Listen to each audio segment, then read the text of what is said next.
30 seconds.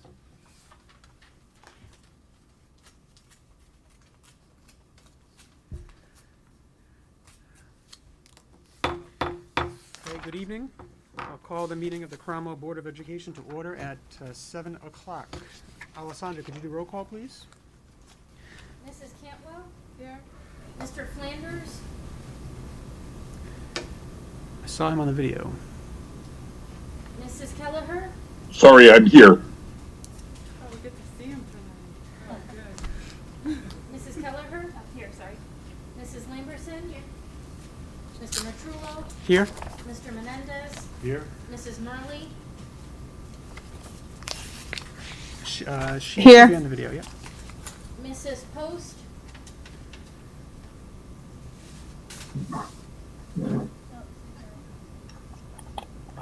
Steve, is Dipty in?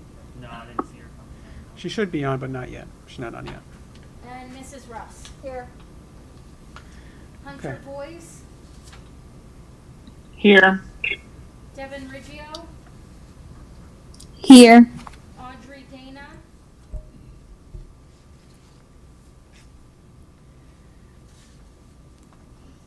And Austin Visone? Here. Mr. Fortenbach? I believe he's on. And Mr. Neto? He is not here, but Mr. Arlen from the Board of Finance is Okay. taking Mr. Neto's place. Okay. Great, thank you. So, as people can see, we have a lot of people participating via Zoom this evening. So for those that are on Zoom, Hey, Jeff, yes. I hate to interrupt, but your audio is awful. It's Okay, that's what I was going to ask. Is that any better, John? No, that's possibly a little worse. It was working before. Do you want to move that back, Steve?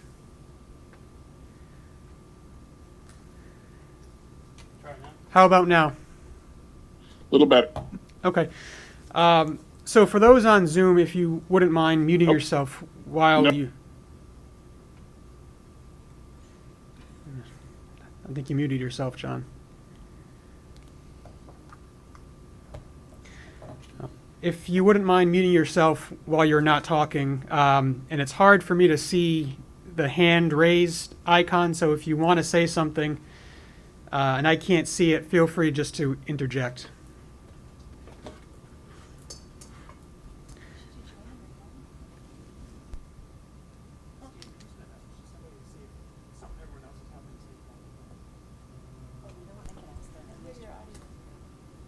Who is that? Okay. He's fine. Fran just said audio is horrible. Okay. We're having little audio problems on the Zoom, so we're just gonna see if we can troubleshoot that. It worked last time, so let's see if we can get it this time.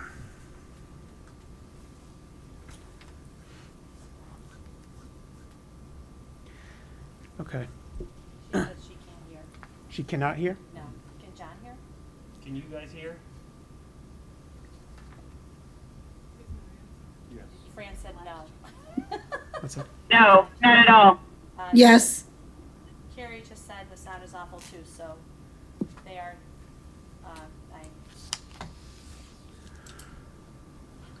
All right. Any ideas?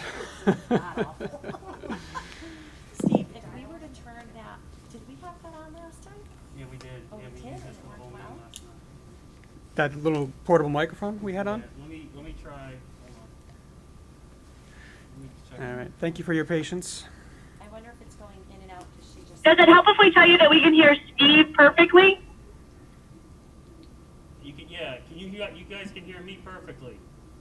Yeah, your voice is perfect, Steve. Clear as a bell. You guys. That's fine. The rest are distant and garbled. Okay. We will try to speak up. Really close. Okay.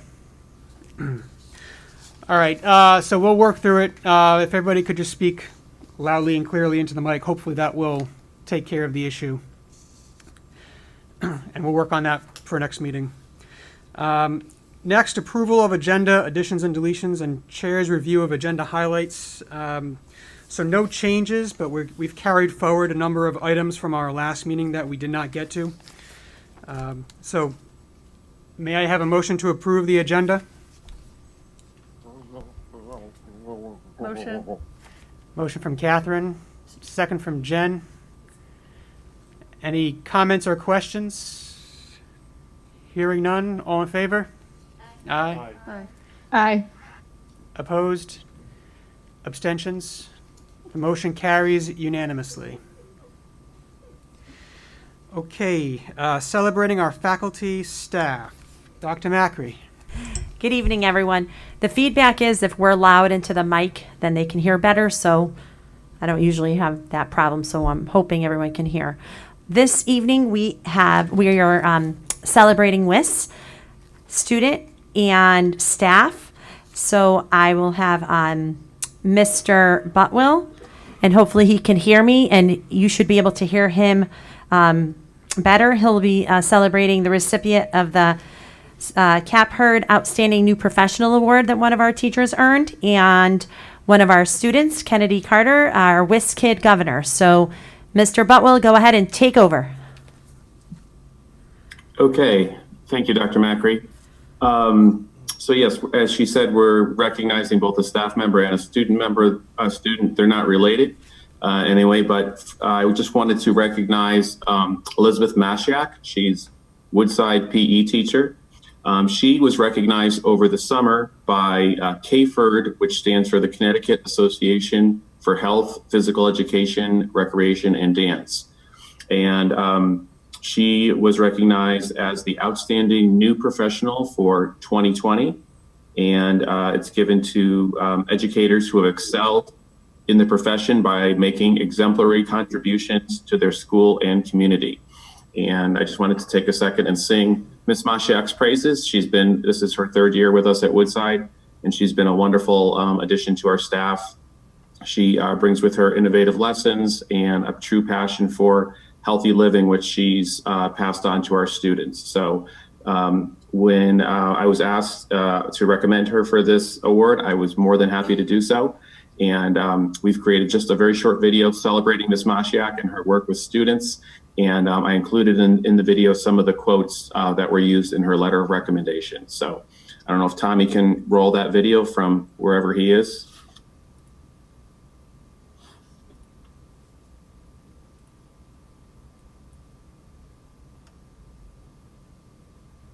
One second.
Volume's up. I played it right before I started the Zoom. But I feel I heard it when I got here. They did practice. No pressure at all. I know, now it's Here we go. Hold on.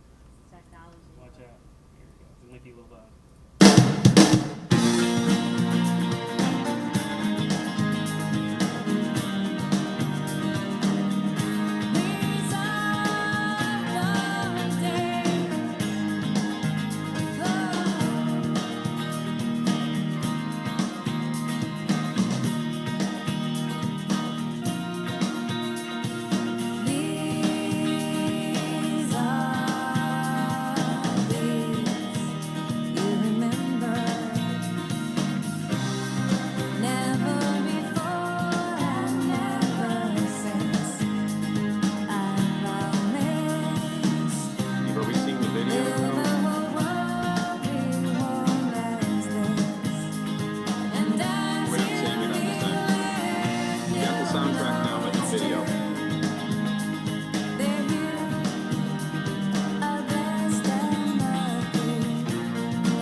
Okay, so I know we missed the first part of the video, but just really a great example of Ms. Mashiak's dedication to her students, even during this situation where she's teaching her students yoga. They've all got their masks on, they're socially distancing, and yet she's making it a really positive and productive situation. So I just truly would love to say congratulations to Ms. Mashiak, and we're very, very proud of her and so pleased that she's part of our Woodside family. Next up is celebrating our students. So tonight I wanted to recognize Kennedy Carter. She's a 5th grade student in Mr. Secor's classroom.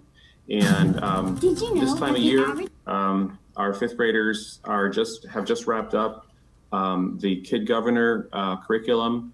And for those of you who are new to the board, I'll just give you a 30-second overview. This is a process that all of our 5th graders participate in, where they learn more about the 3 branches of government, voting, leadership qualities, identifying community issues, how to run a campaign and create a platform, creating a campaign video, and then participating in a mock election. So all of our 5th grade classrooms go through this process, and then they, as a class, they elect their candidate for the Kid Governor program. Each candidate from each classroom creates a video, and then they share it with the entire 5th grade. And they go through criteria for, what should you be looking for in a candidate, and then they vote. And so Kennedy came out to be the Woodside Kid Governor. She was the winner out of 8 candidates, and her platform was littering, prevention of littering. So I'm going to ask Steve or Tommy to roll her campaign video. We'll take a look at that. And I have to apologize to Kennedy in advance because she and I tried to make a little interview video over Zoom and it didn't quite work out. But here's her platform. Here's her campaign video. It's really cool. Did you know that the average person produces about 4.4 pounds of garbage a day? That weighs as much as 3 basketballs. My name's Kennedy. I'm a 5th grader and I'm running for Kid Governor because I'm passionate about our environment. I'm running on the platform of littering and recycling. I believe that littering is a major problem, which is why for the last few years I've been a member of Earth Club. Our purpose was to improve the environment. I also am a member of Girl Scouts. Many of the activities I have done over the 5 years center around reusing, reducing, and recycling of everyday goods. I believe I can make a difference by encouraging all the schools to pick up at least 5 pieces of trash a day. Every school will have a chart in their classroom that tracks how much trash they've picked up in a day. You might be wondering why littering and not recycling bothers me. Well, one of the reasons why it bothers me is because when people litter, it ends up in the ocean, and animals such as dolphins, seals, sea turtles, and anything that lives in the ocean die because they can choke on the food, they can damage their stomach, and oftentimes die. This kills the precious creatures in our ocean. Littering is becoming a big problem. Here are my steps to fix it. Step 1 is Kennedy and the entire school are going to encourage other schools to pick up 5 pieces of trash a day so we can make a bigger change in the community. If we pick up 5 pieces of trash a day, wait for it, We would have picked up at least 182,500 pieces of trash. My second step is to have every 5th grade class make posters about reusing, reducing, and recycling. we're going to encourage all kids in Connecticut to Wear blue on every Wednesday. bring awareness to recycling.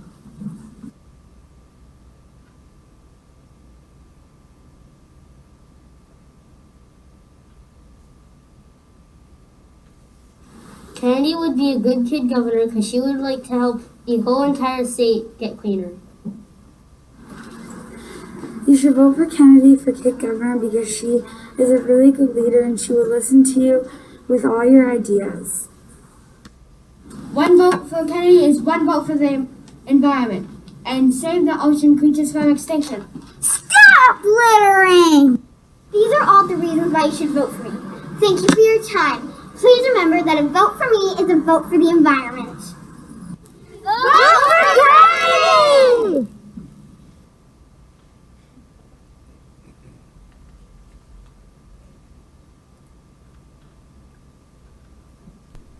Okay, so congratulations to Kennedy. Obviously, a lot of enthusiasm there, and I think that's just exemplary of all the joy that all the students have in participating in that program. And obviously, the masks and social distancing did not slow down their enthusiasm. So good luck to Kennedy. Her video is going on to the state level. And you may remember in the past, we've had a few winners and runners up from Woodside who have done well at that level. So we haven't heard yet how she's doing, but she has been submitted and we wish her the best of luck. So congratulations, Kennedy.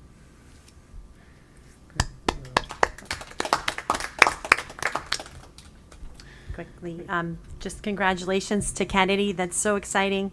That is something that we all kind of had to change. We usually get to go. And I did get to go last year, and it was so amazing. And obviously, we couldn't do it the way we usually do it. But you still saw the excitement of the kids in the way that we had to adjust. So, awesome job, Kennedy. And again, Miss Mashiak, congratulations to her as well. I have gotten to see her when I was walking through the schools.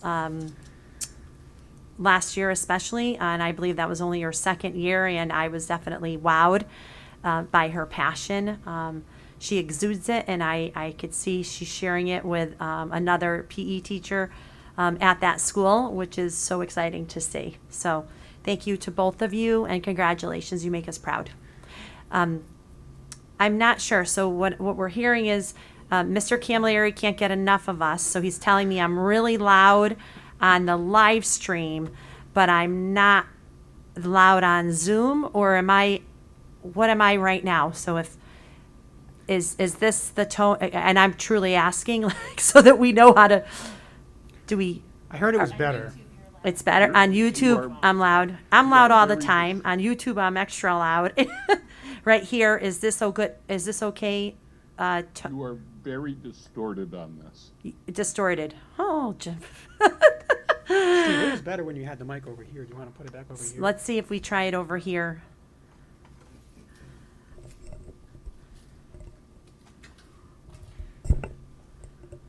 How's that, John?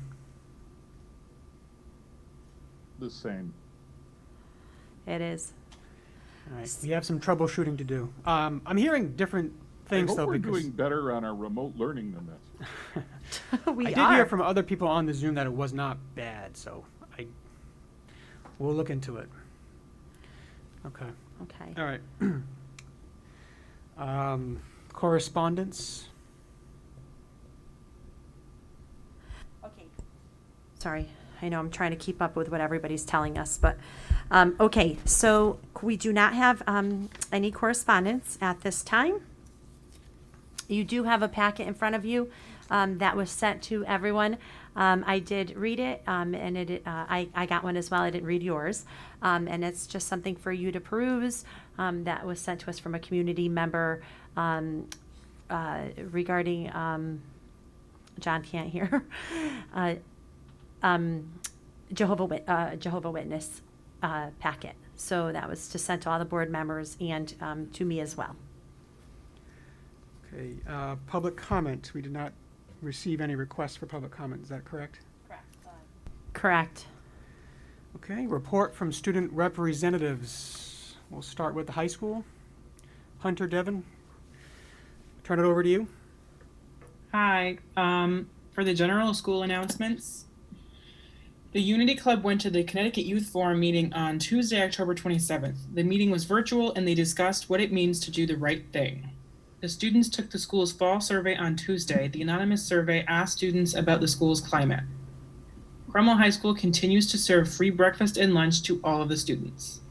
The National Honor Society has collected Munson's orders. They expect the candies to be in by the holiday season. Project Graduation is holding a clothing drive on November 14th from 9 a.m. until 3 p.m. The World Language Club is holding a virtual cooking event on November 18th. They're going to make Puerto Rican rice and beans. Some students are attending virtual college fairs and virtual college visits. So for sports, the fall sports season is coming to an end. Today, the girls' soccer team played against Haddam Killingworth.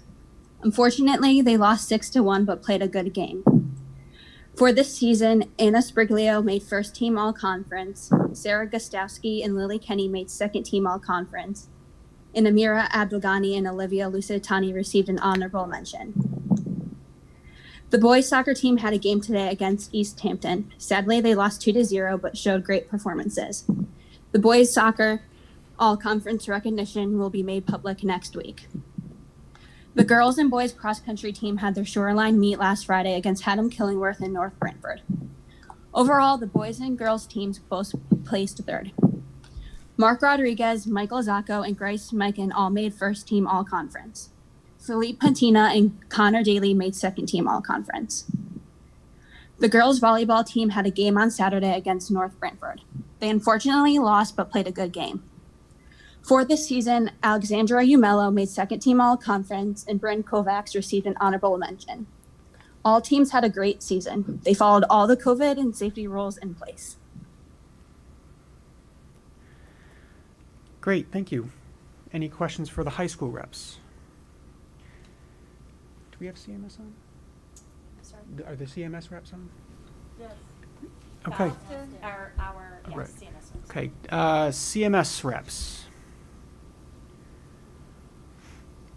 We're going to start out with our reopening, and now we are about 10 weeks into the school year, and students as well as teachers have been very diligent about maintaining their social distance and throughout.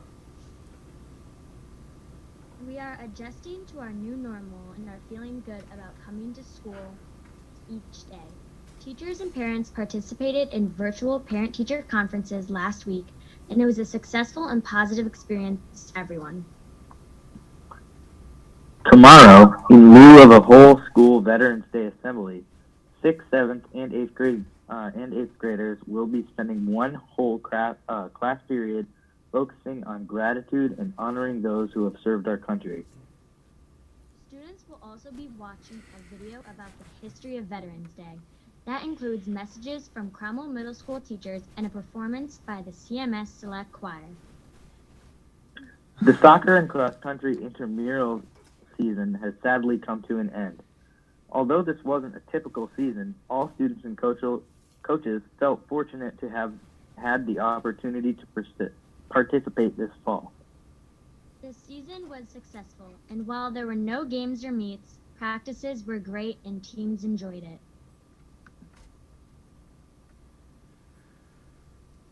Great, thank you. Any questions for the CMS reps? Okay, thank you very much. Reports of liaisons from Town Council and Board of Finance. Steve, why don't you go first? Sounds good. Can everybody hear me? Yes. Hear me well? Okay, so I just have a couple of things to go over. First is the Diversity and Inclusion Committee that is going to have a meeting because of COVID guidelines. Caitlin decided to move it to a Zoom meeting. It's going to be on November 19th. But it's going to be from 5:30 to 7:30. I have forwarded the information to Ms. Elliott from the high school. She said that she has like 30 some odd kids that are interested in participating. So the suggestion is that maybe there should be about 3 liaisons from the Unity Club to the new Diversity and Inclusion Committee, so that limit the number of students that show up, and then those 3 liaisons can come back and bring back information, and that's how we would convey that information. But I'm just waiting to hear back from Mrs. Elliott regarding the liaisons. So on a second point, and so I've had several parents. Can everybody hear me? Are we okay? All right. I've had a handful of parents come up and ask me about when the high school is going to go back to full-time learning in person. I've had a few messages on Facebook also. One of the things, and hopefully you guys can address it tonight. I think there might be a handful of people listening, but when that might happen, and what kind of metrics are they looking at to measure these things? I know last Board of Ed meeting, I thought one of the most positive points that was brought up by Sal was that at the time there had only been maybe 10 cases in the school at that point. I know there's been more since, but he really stressed that there hadn't been any student-to-student transmission within the school system. So I thought, I guess I kind of, hung on that point. So if you can speak to about the high school and what kind of metrics we're looking at to get them back full time, that would be great. So thank you, everyone. Have a good night. Thanks, Steve, and I'm sure that will come up during the reopening update, so stay tuned. Okay, John Ireland? Yep, I'm here. Can you hear me? Yes. Great. Good evening, everybody. So nothing major to report right now. We actually did not meet last month. We are scheduled to meet later this month. But really what we just want to stress and continue is, I think we've had a good dialogue and communication, as things kind of progress between, the Board of Finance and Dr. Macri and everyone over at the Board of Education here. So, we'll just look forward to trying to keep that dialogue open. We're always here, if any questions arise, and I know we can reach out, if anything comes up on our end. But obviously, we're keeping a close eye on everything as things go here, and just want to make sure that again we keep that two-way dialogue going. So that's really it for my end. Thank you, John. Are there any questions for Steve or John? One question. Please, Lou, go ahead. Steve, that diversity meeting, inclusion meeting, what time do you say it started? Was it 7:30 Zoom? So it's going to be a Zoom meeting. It's going to be from 5:30 to 7:30. The link will go out. Caitlin will get that out to everybody who's volunteered so far, who has put their name in the hat. Plus, we're going to try and get the liaisons from the high school in there. Thanks, Steve. For the 19th. Thank you. You're welcome. Any other questions? Okay, thanks again. Okay, superintendent's updates and responses to BOE comments, action items from prior meeting. Dr. Macri. No, we'll just save it for the reopening. It's all tied into one. I could tie everything into the same. Okay, thank you. Presentations and reports of administration 2020-2021 budget update. Is that going to be Ann? Yes. Hi, good evening, There she is. everyone. Hope you can hear me okay. In the packet is some information about where we stand currently. If there's any specific questions that I can answer, I'd be happy to. For right now, things are okay. We're trending where we should be. Our COVID expenses are up about $50,000 from the last presentation that I did. So they've definitely slowed down, and we're right now in the process of putting together everything that we're going to need between now and the end of the year so that we can access our coronavirus relief funds timely. So that's a big initiative right now, is to make sure we get exactly what we need and we use those funds appropriately. So, Ann, when would we expect to receive those funds? You mentioned at the end of the year. Do we have access to them before that point? We haven't done any drawdowns yet because just recently were approved. Our applications for all the district's applications were reviewed. I can't say when, but the process would be for me to submit proof of payment through a system from our accounts payable, a report from our accounts payable system. And then I don't believe you have to wait until the end to be reimbursed. It's just as you, it's probably going to be monthly because I think it's going to be set up very much like our other grants for special education and for Title I and things like that nature. So I can let you know after I do the first one what the turnaround is, but if it's following the same system that we currently use, we put in a request by around the 10th or 11th of each month, and then the funds are deposited very quickly thereafter, maybe within a week or two. Great, thank you. Are there any questions for Ann? No? Okay, thank you very much. You're welcome.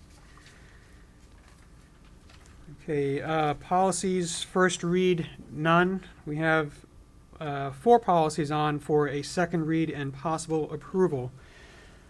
Are there any questions on any of the policies?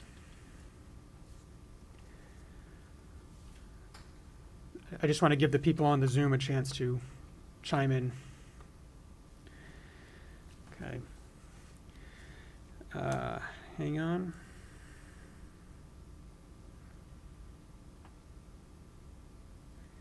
Okay. Hearing none, is there a motion to approve agenda items 12A through D? We'll do it at the same time. Motion from Jen. Is there a second? Second from Lori. Any comments or questions? Hearing none, all in favor? Aye. Aye. Opposed? Abstentions? The motion carries unanimously. Okay, reopening update. On to new business. Dr. Macri. Okay, so we have obviously, I could talk to you about reopening and what happens on a daily basis forever, but I'll try not to. It's never an easy process. It's becoming more difficult. We can look at my notebook. We do is contact trace and chase situations around. Yesterday, I did send out a letter to the community outlining things that I feel that we can do better together. One of them being social gatherings. To my understanding, there have been social gatherings that have exceeded 75 to 100 students. Halloween was tough to get through. We have students who are quarantining. So I think defining what quarantining means for everyone is quarantining is that you are to remain home. I know it's boring. It's 14 days if you're considered a direct contact. And obviously that is so that no one else is infected and we don't spread the virus. But anyone can go outside in their backyard, enjoy the beautiful weather. But when you're quarantined, it doesn't mean you're just quarantined from school or activities. You're quarantined in life.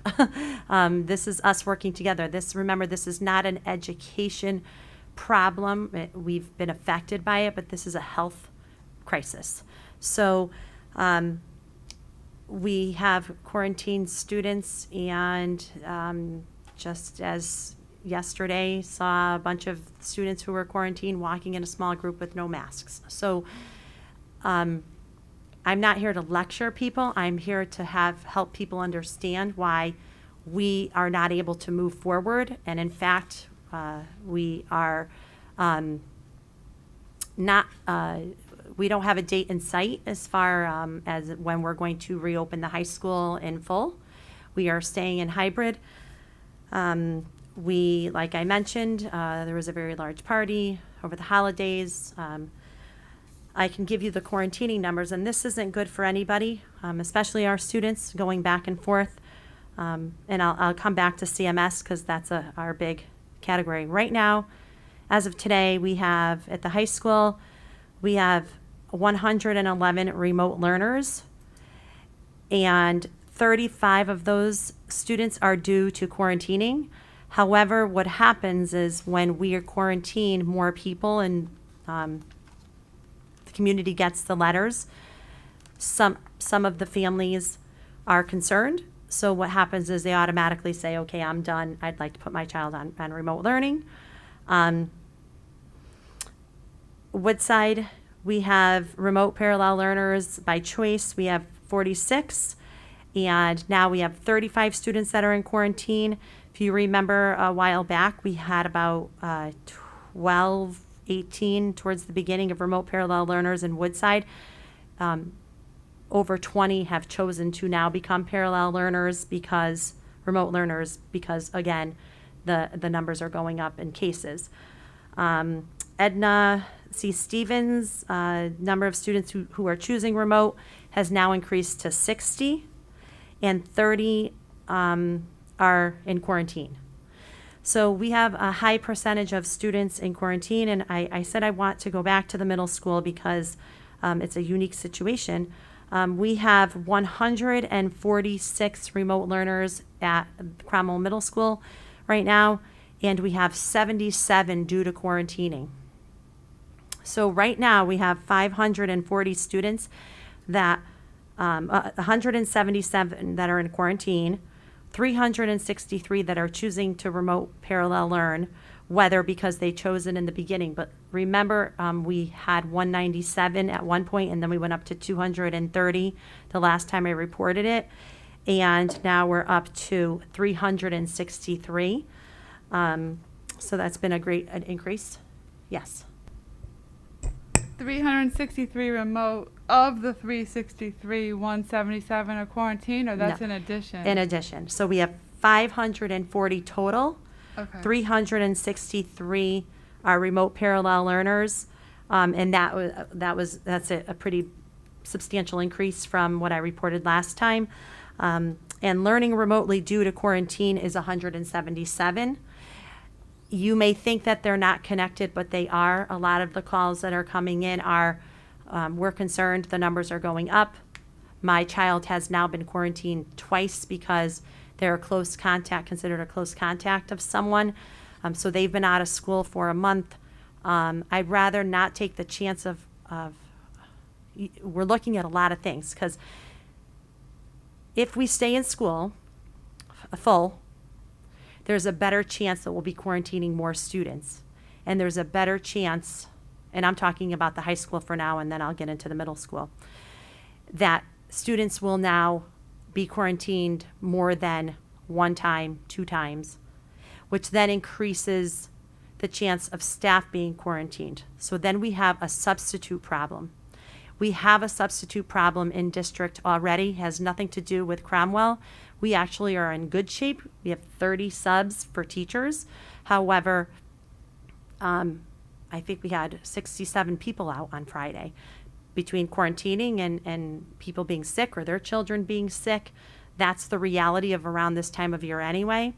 So we are running into problems with finding substitutes. That isn't for the lack of trying. I have assistant principals, secretaries, and Michelle DeMoro, HR, who are making personal phone calls instead of just the blast going out and ASAP, making personal phone calls to people who have subbed for us, and many who are saying the numbers are too high, we can't come in. Or I have to make a decision like we did a couple weeks ago. Do I open the middle school the day after Election Day, which was last week, or do I open ECS because we don't have enough subs to cover both? So of course, I chose ECS because of the nature, the age of the students, and the comfortability of the middle school students with virtual learning.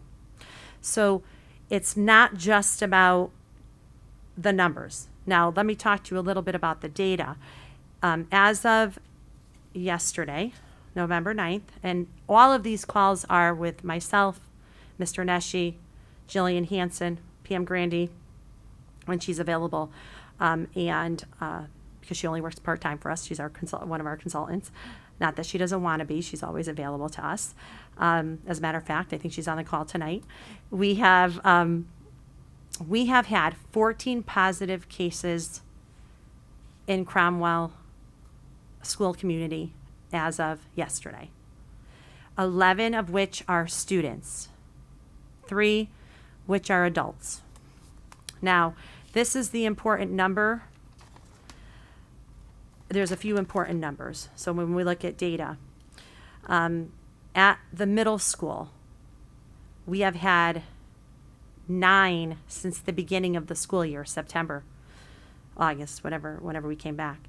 Since November 1st, which was, and this was documented yesterday, so 9 days, there are 4 positive cases at the middle school. So in addendum 9, which I'm using the addendums very closely, looking at the data, I'm not making easy decisions, and I'm not making them alone. Some parents have called and asked, some teachers want to know, Why are we still open? Some parents want to know, why haven't you reopened? It's one extreme to the other, and I know we're never going to make everyone happy, but we are looking at the safety and well-being and the numbers coming down the pike. We will most likely be in red again. We just turned orange for a week, but we will most likely, based on just the positives in the school system in Cromwell and people who live here, will most likely be in the red again on Thursday. That's our expectation when we get on the call. So when you go into scenarios for consideration as to when to move to hybrid, there's plenty of scenarios. Some people are one confirmed case in the school. We've done our best to mitigate and use all of our mitigation strategies. And even with that, we still had to quarantine 150 students at the high school a few weeks ago. It is hard, and everyone knows that the density, the population of how many students you have in a school makes a huge difference, and the social distancing makes a big difference. What we've noticed at the high school is with more social distancing precautions, we have been able to contact trace very quickly, and to the point where it has only affected a small population over the last few weeks. Had we been in full, especially with the mitigation strategies not being followed outside of school, we would have been back into quarantining way more students and staff members, which then would put us in the same situation of subs. What schools do we open? What schools do we close? So this is a constant, this is every day, every afternoon, every night of thinking this through. And it's with my think tank, which is my administrative team, the Department of the local health department. What does this look like for us? We're constantly looking at these numbers. So a situation as far as Cromwell Middle School, we don't, and we could never say with 100% fidelity, because we can never say that. We have reason to believe of the 4 cases over the last 9 days, we're pretty confident, that doesn't mean 100%, that 2 of the 4 may be tied to 1 case, and the other 2 may not.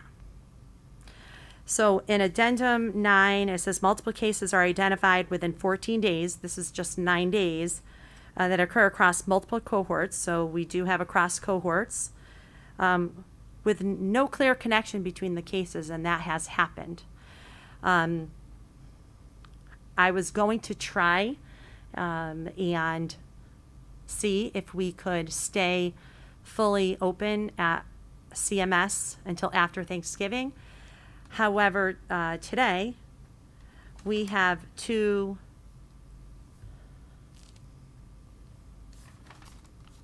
I just want to make sure it's 1, 2. We have 2 presumptive positives, which means they're very close to someone. Their close contact is very close. So what we've seen when it comes to families and that you live in the same household is that 9.9% of the time it comes out to be a positive. So that will throw us into an emergency. Let's go to remote learning and empty the building. And I don't want to have to do that if I don't have to. So today, along with the local health department and Jillian Hansen, we have made the decision that beginning Monday the 16th, the middle school will also be in hybrid, and it'll be similar to the high school. And the only reason why the middle school is even open right now, we're literally by a thread keeping it open with coverage. So just to let people know, in a teacher's contract, teachers could cover for other teachers with they get a stipend for it. And they usually get to choose if they want to or they don't want to. They can say, no, I really need my planning time. And right now, teachers really need their planning time. What's happening, we're at the point of, and we haven't done this in a long time, and I don't know if ever in Cromwell, not since I've been here, and that's only been a year and a half. It feels like 100 years because of COVID. We have never told teachers, you don't have the choice. This is an emergency and you must cover. And that's what we've been doing. And that comes with a large expense. So Ann said since the last time you saw the report, we've gone up about $50,000. And that is for OT, for doing contact tracing. Because it's been happening a lot over the weekends or at night. And that has been for coverage for teachers or getting paras to cover classrooms. That comes with a price as well. So you can only sustain that model for so long. And at this point, and especially with the health numbers, and especially with 4 cases, 2 presumptive positives from one school, I am no longer comfortable. I believe that it is in the best interest, the health and safety, and this goes against everything I believe, which is why I became an educator. I believe kids belong in school, and I believe they belong here every single day, and I believe they belong here as much as possible. But I have to take the health and well-being of the children and the staff into consideration, high consideration. And it is time for us to go to hybrid at the middle school.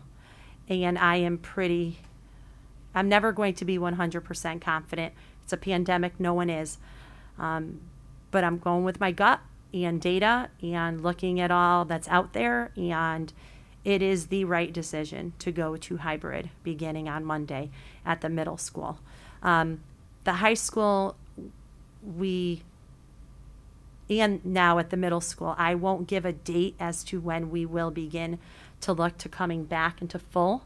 What I can tell you is that the DPH calls have been very worrisome.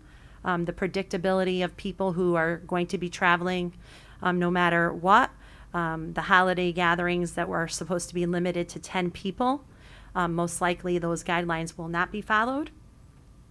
And some districts have closed for November 23rd, 24th, 25th. The reason why I'm not suggesting that at this time is what we've noticed, especially in Cromwell, is you're not someone who's a close contact, a direct contact, whether they be at home or here, because those 14 people are in our schools. Now, I'm not telling you about their parents who have tested positive or a family member who has tested positive. That's outside of the school, and obviously that's happening as well. Is that the symptoms are not starting up until 4 or 5 days later, which is concerning, because what people do is they go and get tested and they automatically assume because they got a negative. So then there's a lot of rapid tests out there as well. I highly encourage you. I can't tell anyone what to do, but the PCR test is the one that's about 98% positive. We could trust the results. Rapid test I think is between 92 and 94%. It's better than nothing.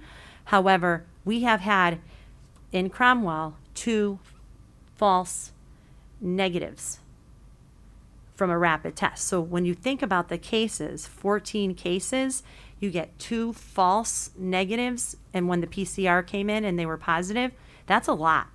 So that error of margin is pretty high. But they're still acceptable, and the DPH is, they're in the middle of changing that because there are more PCR tests available as time goes on. Especially if you travel and you're coming back, let's say you decide to travel during the holidays and you're at the airport, they're giving you a PCR. That's a definite. A letter is going to come home to families. There's 2 that's going to staff tomorrow, one from HR, one from me, that outlines what it looks like for travel advisory if you decide to leave the state, in quarantining and a link so that you can constantly check. It's very important for people to understand that a lot of people question the transparency of my team, and I get it. I don't even take offense to it anymore because we're all scared. It's fear, and I get it. However,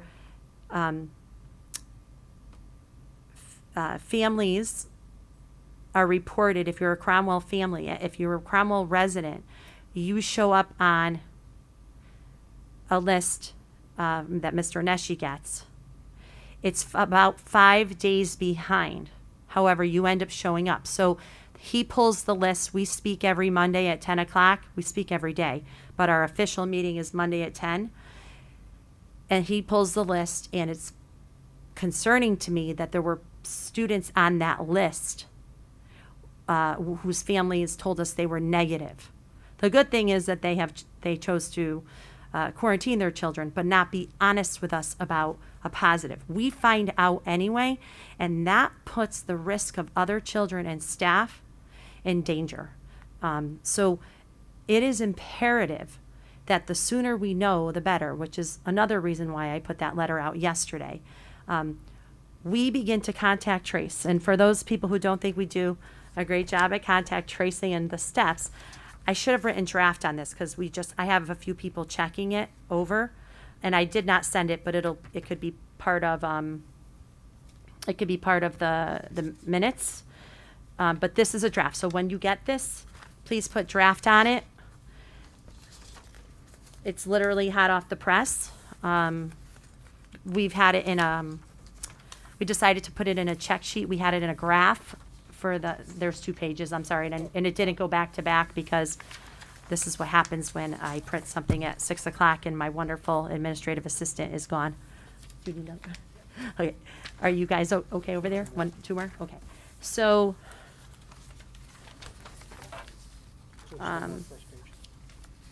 here's one more. You need 2 more still? No. Just Catherine adds. We're good. That's what I thought. Okay, so these are the steps. They may not necessarily, some of these may be happening all at the same time. So the notification, what families should be doing is emailing. Some are emailing me, which is fine. I get the emails too.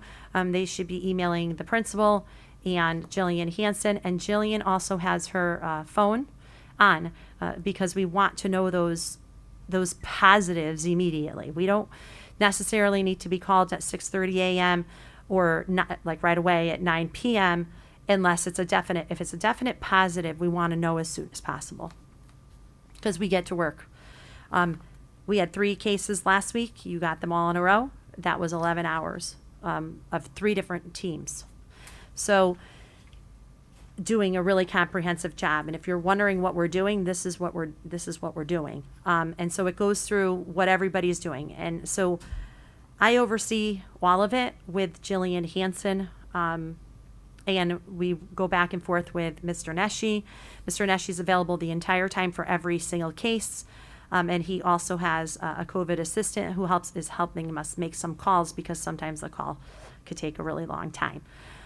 People have written to me, parents have emailed me some recommendations of how, we're always going to have, you're sending me too many things and we have COVID fatigue. I understand. I have COVID fatigue too when I'm writing those letters and just, that's a standardized form, obviously, but I do change things depending on the situation. So some people are saying they only read the top.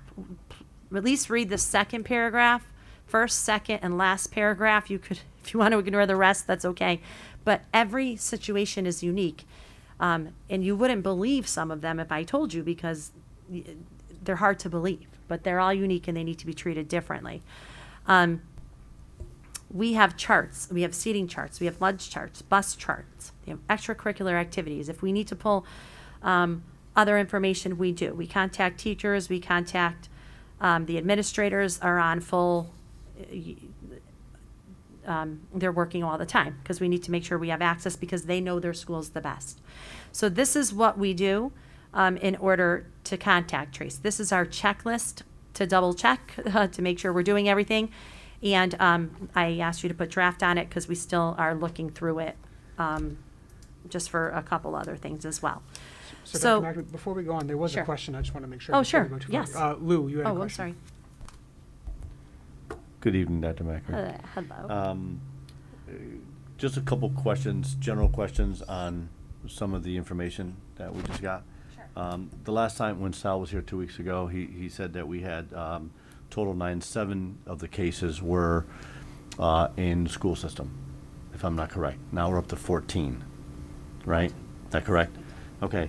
Out of the 14, at that point, none of the 7 were, there had been any student-to-student contact, right, of those 7, correct? So at that time, we were not able to definitely say, and we were able to say with pretty good confidence. At the time? At the time, Right. yeah, that none of them of which we thought Right. it was spread in the school at that time. Now at 14, aside from the case where we feel there are 2 that were from 1 that we feel at the time. Are there any more, or is there any other that we know of? Has there been any other student transmission? Number Mm-hmm. 1, and then as we are quarantining at now we're at up to 177. Yes. Presently quarantining, and at some point we're going to know from those that are quarantining how many positive cases come from that alone, as opposed to individuals that are testing. Yes, Right, you got because it. right, Yep. so we're going to get an update on those as they come forward. Yep, every All right. time I send you that letter, Oh yeah. and I let you know literally Yeah, sometimes 30 seconds before. It's hard to keep. It's so track much. of it And because trust me, I know. You guys have a mountain of stuff. But looking at it from that's a lot. why I'm asking about the numbers, because it's Yeah. hard to know when each case is presented, Right. where it falls into. You Right. follow me? If I it do. falls into the 14, or if if it came from the quarantine, Yes. or from a family, so that's Yes, and you it's a little bit of every single thing that you're saying. right. The part that would obviously be worrisome to us, and it's kind of twofold, because you're worried if you have too many positives from one case, but just as scary as that is when you have too many positives in one building in a short amount of time. You almost kind of want to be able to trace them back to one, and we're kind of So right now we're in both situations. Like, we have 2 that we could say, and we'll never say definite, but we have enough evidence that says, okay, these, the positive and one situation, and then 2 of those other people, we believe strongly that it was tied to that. From the 14 total, Right. we feel that 2 are caused from student to student transmission. We believe that 2 at CMS. We believe that, so 2 means the positive 2. So Right. yes. Right. And then we also believe through extracurricular activity, which is only one person. At the high we did a school. great, yes, at the high school. So there's possibly yeah, 3 so out of the possibly 14. 3. And then there's a couple at the middle school that we, and this is all with transparency from families, and we've seen both. We've seen people be really, really, they're afraid. No one's getting in trouble. However, we have been told at times, I try to maintain confidentiality too, by families or children who are positive, families that said, my child does not go anywhere but school, because they're very, very careful as a family, so they're not sure how their child may have gotten it. But that could be from a parent, but the parent tested negative, but that doesn't mean that they didn't carry it, so it's really hard to tell. But that's the best with the information. That's the best we could do right now. That definitely clears it up a little bit for me. I appreciate that. It's so hard on both ends, because if you have one case and it spreads to a lot of kids, you're really concerned, right? And then if you have a case and you can't bring it back to one situation, you have these 4 positives in 9 days, and they're not all related to one, that is so concerning too, because now you're like, Right. where is it where is it coming from? And we're at the point where when Mr. Neshi spoke a couple of weeks ago, we were so happy because we still feel, yes, our students are safe in school because the transmissions are happening outside, but now we're seeing some inside the school. And the hard part is that as a community, we're not following the guidelines, which, by the way, I know are very hard. I have this conversation literally with my mother, and even at work today, my mother said, when you were 18, you probably would have tried to break the rules and I would have had to hunt you down. So I'm not blaming people at all. It's hard. You have 7 kids you're balancing their social emotional well-being and being with their friends, and then at the safety. It is not easy for parents. But it does put us in a situation where we have to weigh the risks. And that's pretty much where we are. What's the risk and what's the benefit? My goal is to I don't want to go full remote, because no in-person, we don't even have our eyes on the kids at all. And they lose connection, and we all know what happens I have one more question. In reference, without being, there was an event that a letter went out regarding an event, a get-together, let's say, and there was some quarantining in that event. But I guess a bunch of students were at, from what I understand. Has there been anything that's come out of that has translated into a positive case that came out of that particular? Can you talk about that? I cannot talk about that. Okay. I'm sorry. No, it's all right. Figured I'd ask. Protecting the identity, because we're still working on that too. Thank you for your Okay. Yeah. I'm sorry. No worries. So just a question, when will the letter go out for the CMS?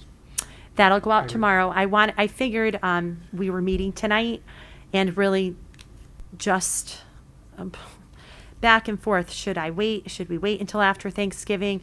What is that going to do? Are we just chasing and then when we got the presumptive 2 positives that I'm pretty sure are probably going to be positive, and you know what? Maybe they won't, and that'll be great. I said, what are we waiting? Why am I waiting? I had to really ask myself, because I really want to keep kids in school as long as I can. That's why I'm really waiting. I'm hopeful, I'm wishing for something that I want to keep them here as long as we could, but I also have to be careful in balancing the safety and well-being of everybody, obviously the adults. And then if I end up quarantining, this is what happened in my head. If these 2 presumptives become positive, and looking at their schedules, and the teachers are doing the best they can to keep the distance, but it's really hard in certain situations. I would be risking having to go remote. And I'm not even saying that can't happen for the next couple of days at CMS, because we almost were there again on Friday. We opened Thursday, and then we almost had to go remote on Friday, because literally if one more person called out, either I was subbing or we were closing the school, which I told Ann I'll be more than happy to come and sub. So that's how close we were. And our teachers were, Michelle sends out blasts to the teachers and says, if you were taking a personal day for something that you could reschedule, can you please try to reschedule it? And that on Friday, no one else called out. We literally were right there. So these are the things that that happen every day. And so between the operational piece of running the schools, the numbers, the concerning scenario at the middle school, the concerning scenarios of why I sent that letter out yesterday. It is in the best interests of the safety, the health, and really the social emotional well-being, to keep the high school on hybrid, move the middle school into hybrid, because in not doing that, we risk having to go full remote, and that sooner than, because who knows, we may have to. We don't know what this is going to look like after the holidays. Doing that sooner than we want to do it. Just have a few more questions I want to get to. Yeah, sure. Catherine, Selena, and then Lou again. So Catherine, go ahead. So can you give a breakdown of the total number of cases per school that yeah. we've had? Do we have that? Cases per school? Right. Hold on a minute. I can. I just don't know if it's in my other notebook because I started a new one, and I think it might be. I know Jillian is on, and she might have the numbers in front of her, or not, Jill, as far as the breakdown per school. If you give me a minute, I can get it. Thank you. Okay. Because we have a spreadsheet that we can access, but Okay. Jill could probably access it faster And than me. part of that is like when we had met last time, a couple of us were asking about stuff related to the high school and that original quarantine. We understand kids move around a lot more than they do in the other schools. But a few things I'm hoping we improved upon. I'm hoping that we now have set seating charts that are being adhered to, that lunches are being tracked. I mean, you can, and teachers, it's a little bit easier for them, especially with the 24-hour rolling period and a block scheduling. You don't see the same teacher. You only see a teacher once a week in hybrid, but even if we went back full, they don't see the same teacher 2 days in a row. In general, it's very rare if they do, but teachers, even if they walk up and down the aisles, they're really not spending 15 minutes hopefully within 6 feet of students at the high school level. So hopefully we don't have to quarantine as many teachers if there is another case at the high school or anything, because that really hurt us. And same, It did. And same with middle school. Like the middle school does have to have more interaction. I get it based on the learning. But even if a teacher is interacting with a student more than can they just write the name down or keep track of it somehow? I know it's a lot. They know. But we're in a pandemic. We got to be a little more on top of it The to try and teachers keep people in. at this point right now, I'm not going to say there's not a kid out of place because, sometimes they like to go eat somewhere where they're not supposed to eat. But we have seating charts for every single solitary. And we did it elementary. It was a little bit harder at secondary with everyone. At the high school, I should say. But yes, to your response, lessons learned, absolutely. We could pull up seating charts from a Google Drive like this, where the students were sitting at every single time during the day, everywhere, no matter where they were. Recess is obviously hard, but they're wearing masks or they have other mitigation strategies. Some school districts don't have recess. To me, go to hybrid before we don't give recess. They need some outlet. But to answer your question, Catherine, absolutely. This hopefully, later tonight, when you read through this, will make you feel better. We have charting for everything. And if a teacher is to move a student, they either let the administration know or they could go right into, depending on the school, the Google sheet, and they can change it themselves.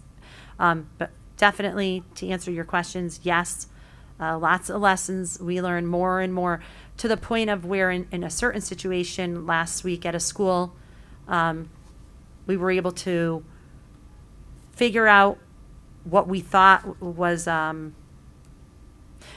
presumptive positive, and by the miracle of God, really, it ended up being negative. I don't know how, but it did, and that was with a PCR. And we just got ahead of ourselves and called, the school team did, and each teacher said, absolutely not within 6 feet for more than 15 minutes, definitely can come to work, no problem. What's happening now, which is hurting us, is other districts are going into hybrid, which is different than our hybrid. And a lot of our teachers, students, or paras, or secretaries, everyone, it's affected everyone, their students are being quarantined, and they're young, and then they have to stay home with their children. So that puts you into, so there's laws that protect you. So that has been a huge disadvantage for us. It's really hurt us, except for they, Steve, Rob, the teachers, Tommy, the team are doing a really great job with streaming into the classroom. The problem is now we're looking for a sub to watch the kids.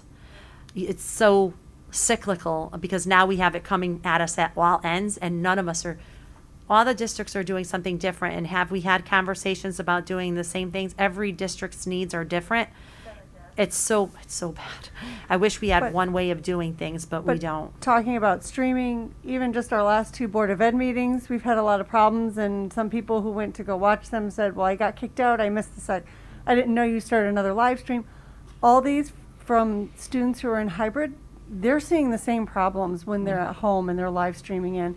It's been very challenging, so I'm thinking, are there ways that we can find out what their issues are and what problems they're running into? Even interacting with teachers, how are we going to resolve some of those problems? And how are we going to find out what they are? Because some of these students don't even know where to go. Some students are dealing with, I know we have Chromebook issues with really old Chromebooks. Yeah. I know we don't have any more. I could let Steve, if he wants to talk, but my understanding right now, way better than we ever were. All the teachers have laptops. They no longer use Chromebooks. Which is a huge advantage. We have 1, 2, 3, one is done. Elementary, I don't want to misspeak, about 3 or 4 streaming in. The response back, because we do check, has been very positive, and the kids haven't been kicked off. We do still have students with some old stuff because we're still waiting, but for the most part, we've done the switch. We're still waiting, Steve, for about half of our product to come in at the end of November. More than half, and there's still no definite timetable on when we'll get those. Yeah, Still they say, yeah. with HP or Rep and following up with the ones But if there's a problem, you're being contacted. Yes, we definitely. All the school offices, if they get calls, if we get emails, they direct it towards us, and we immediately reach out to the parent to try to help them resolve. So speaking from a parent perspective, which I know a lot of other parents have been running into the same issues, their kids in middle school or more high school, because they've been in hybrid, the parents are out of the house working, the students running into all kinds of problems. Well, I couldn't get X, Y, and Z done. Teacher, I couldn't get into that class. The teacher's microphone wasn't set up right. There was no way for me to let them know. So I missed out on an entire class, which half the kids, this happened one day, the entire hybrid missed the class because the computer wasn't set up correctly. So. But wasn't that when the power was down? No. You said something to me about the whole entire town. No, it wasn't all the town, but that was, I'm just wondering if there's like a central email that the students can reach out to or something, or someplace for them to call. Like, am I supposed to, as a parent, say, student, you tell your parent, and the parent has to call the school? No, the student and the teachers communicate this with the students. They should immediately, and we have, for kids who are home alone, they have had no problem with calling the office, which is great, to advocate for themselves. Even sending an email through their phones, a lot of kids have done that to teachers. And if it's a very small child, they're not home by themselves, they could be in daycare, so they have access. But the students at the high school they know how to advocate for themselves very well. And there is a system that's set up that goes directly to Steve, and that's to contact the school. The school contacts IT, and the school meaning either the teacher or the principal, one or the other will get to it. But from grades 6 through 12, my understanding, I don't know, Steve, correct me if I'm wrong, administrators out there, correct me if I'm wrong, every single issue goes addressed. And I don't know if Fran, if you want to speak up, or Andrew, as far as the high school, how are our issues? Yeah. I could certainly, with a little bit of an echo there, I could certainly intervene. Essentially, students have done an excellent job reaching out to us anytime they've experienced any issues. We investigate to the best of our ability most of those issues, and quite often when a student claims there's an internet connectivity issue, we'll touch base with mom or dad, and mom or dad will say, no, that's not true. I think sometimes students try to subvert the system and go around and claim they're having internet issues when they're really not, maybe because they missed a class. But essentially, the amount of students that have reached out for a school of 550 students has been very small. And again, most of those students that have reached out, it's either been a temporary outage, and in fact, we actually have a code in PowerSchool for that we just created, and it's an I code. So if they've had any internet connectivity issues, we're keeping track of that, and that is a code we have not used frequently at all. So unless students have stopped advocating for themselves, which I find unlikely, because again, they reach out when there are issues because they care about their grades, they care about their schoolwork, so they are reaching out to us, and we are dealing with those on a case-by-case basis. And in some cases, the student has to bring in their Chromebook to get fixed, but more often than not, they're simple issues that we resolve. Great. So that's for the high school. I don't know if, yes, right. Everyone else has been, okay. So we do, I think we are doing much, much, much better. We still have some of our issues at elementary, which is two reasons why. One, I will do everything in my power, and we're still okay with keeping elementary in full time for as long as we possibly can. Is one, it is very difficult for them to access their learning. However, they're getting used to it. Our remote learners are doing pretty well, but daycare and the family situations, there's a lot. So for us to go hybrid in the elementary, again, it's going to have to. It might have to happen in the future, but right now we're hanging in there. We don't have any. We have some reason, but we don't have really big reason to go that way. Jillian does have the numbers for us. So Jillian, do you want to go ahead and share them? Yeah. So we have a total of 3 positive cases at ECS, 3 positive cases at WES, 9 at CMS, and 3 at CHS. And those are staff and students. So all the positive cases that we've had so far from the beginning of the year. Thank you. Selena, you had a question. Yeah, I was just curious, if you do get the call that your child is quarantined, is it recommended that you get a test? Do you advise that they need to get one before they return? What's the protocol on that? And then also, it sounds like you're saying that if you take the quick test, sometimes it takes a little while. Is it better to just wait a few days and then get tested? Or if you take that PCR test sooner, would it catch it? Do you know Those what I are mean? all great questions that we talk about on the DPH call 3 times a week. But Jillian is definitely the expert. Even though I could answer your questions, I'm letting Jillian because she does such a better job. Go ahead, Jill. So we do recommend testing to anyone that is coming down with the key COVID symptoms, or if they've been in close contact with a positive case. We can't mandate it. So if a parent chooses not to do that, we just have them quarantine the full 14 days, which it doesn't matter whether you get a negative or a positive test. You still have to quarantine for the 14 days if you've been in close contact. As far as when to test, it's a tough one, because when we do contact tracing, we look at the 48 hours prior to symptom onset or the positive test, like the day that you got swabbed. So if you don't test, let's say you go into quarantine and you choose to test 6 days or 5 days after you've been quarantined, when we look back at those 48 hours, we're going to do no contact tracing because you have been home quarantining, hopefully. So we don't get to catch the people that could potentially have been exposed. So we kind of want you to do it right away. That being said, sometimes there isn't enough viral load in you when you test that quickly. And so To catch a positive result, you sometimes have to wait. Just quickly. So definitely with symptoms, we say test right away, because then, we're thinking that could potentially be a positive case. We are recommending the PCR tests too, which are, can sometimes take, I know we highly recommend Middletown Community Health Center, and their turnaround time was 2 to 4 days. And because of all of the increased testing and increased numbers, they're now saying 3 to 5 days. So we sometimes,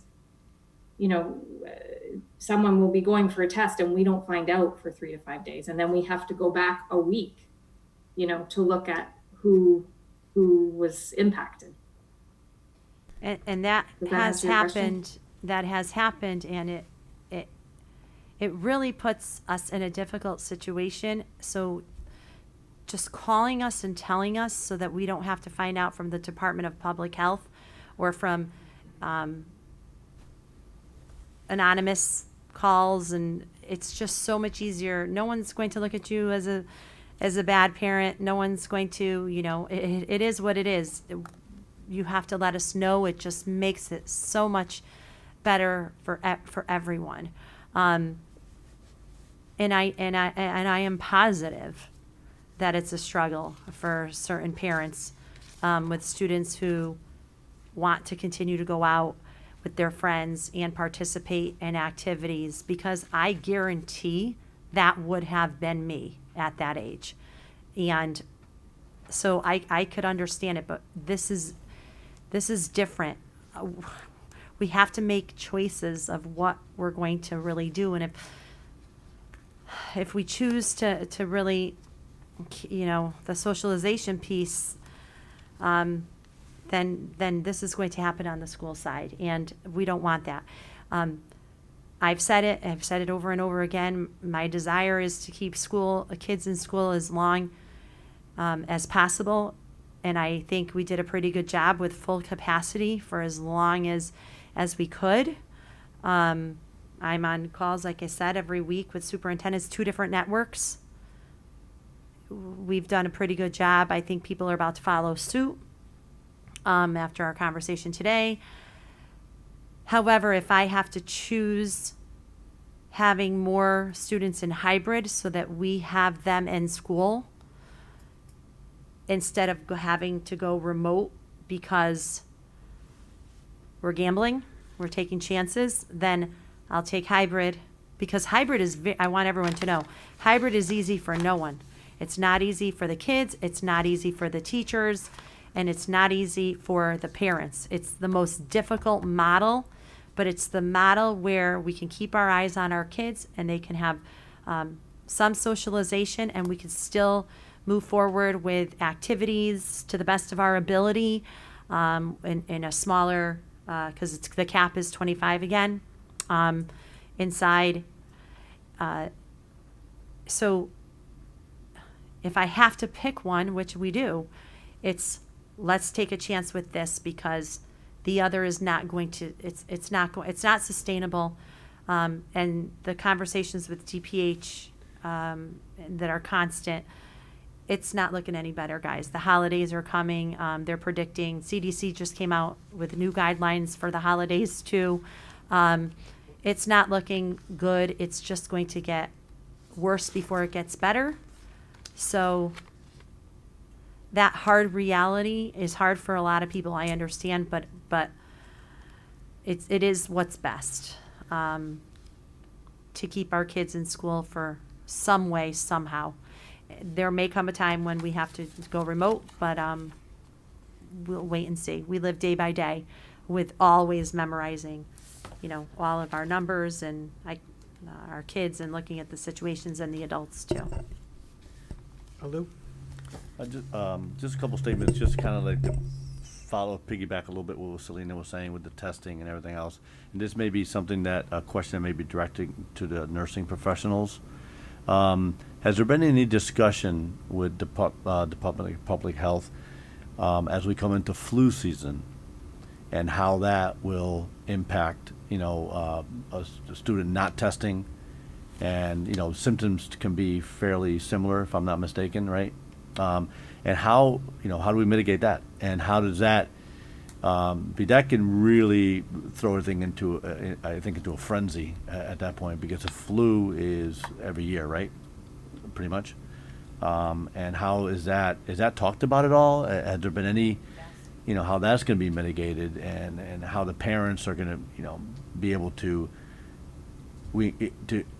obviously you encourage parents to test, and part of that is to know whether they have COVID or if it's now coming the flu season, even more so, because you want to know that if it's the flu, just the flu, or COVID, and what discussions been had, whether the nursing pros want to fill. I can let Jill answer that, but if a student has symptoms, is symptomatic, and parents don't want to test, if they're not symptom free for 70 hours or medication free, they need a doctor's note, and the doctor is most likely going to tell them to get tested for COVID. So there is, but it is important for us to take that into consideration, because that could happen.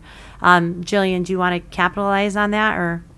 Yeah, and they brought that up at on the DPH webinars today. It is going to be difficult.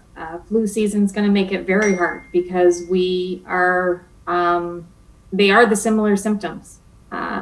But we do have our protocol, and if you have a fever, a cough, loss of taste and smell, shortness of breath, the key factors, you do have to go home from school if it's caught in school, or we're asking parents to keep their child home.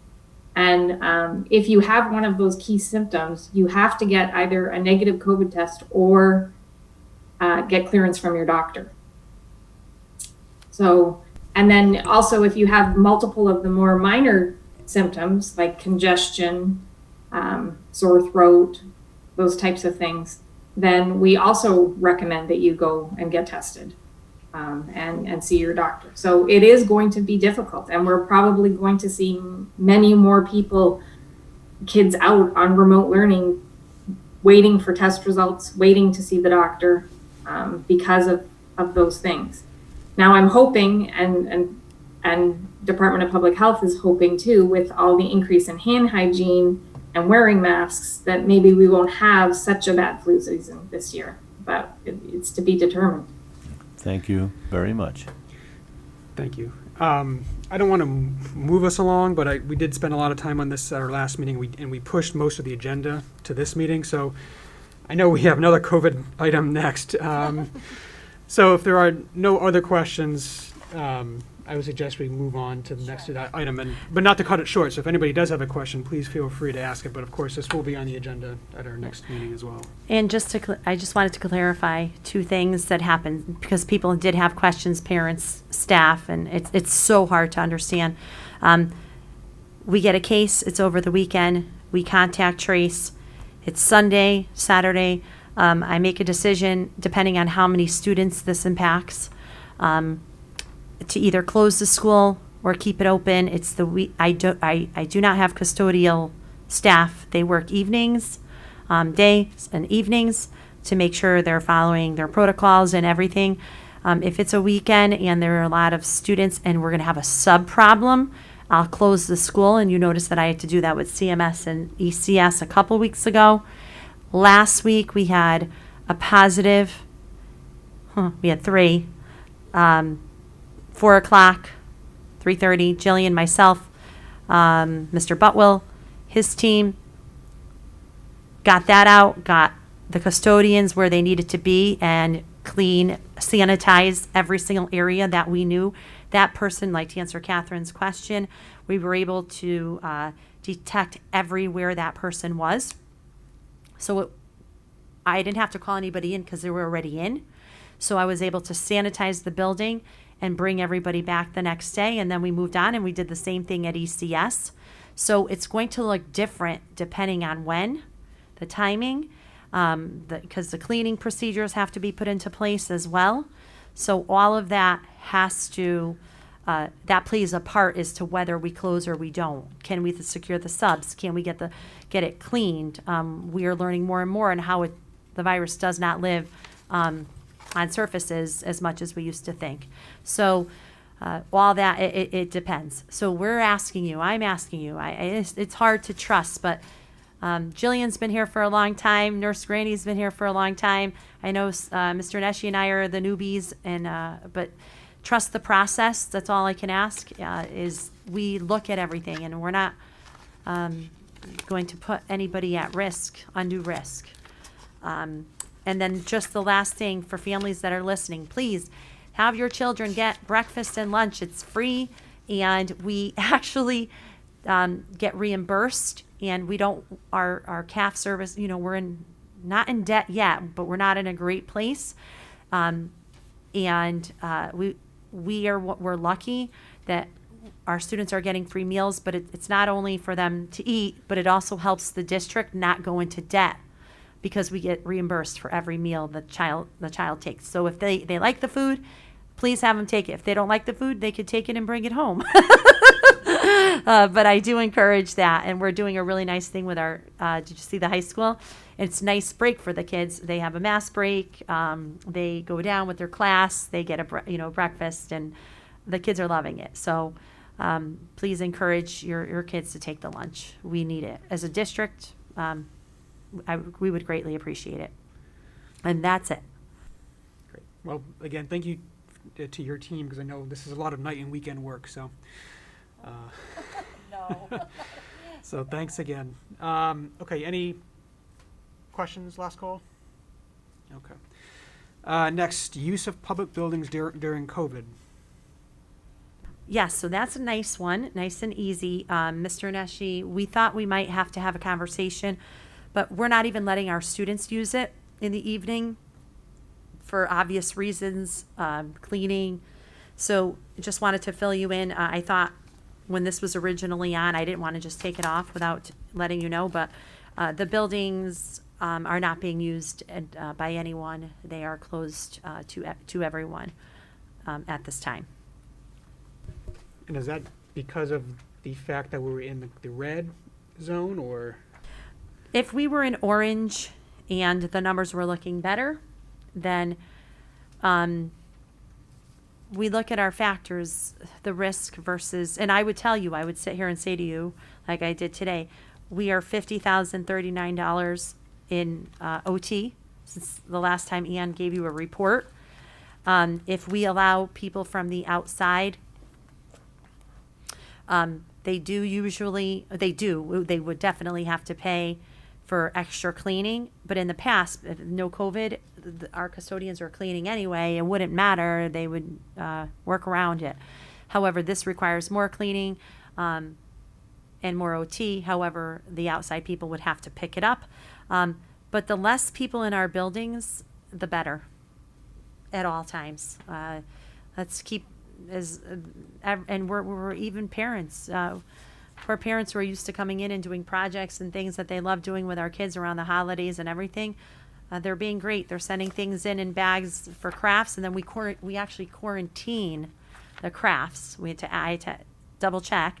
We quarantine the materials for 2 days, and then the teacher can do it with them so that the kids can still do a project that a parent may have, So we're doing our very best to keep everyone out of our buildings. Any questions? Okay.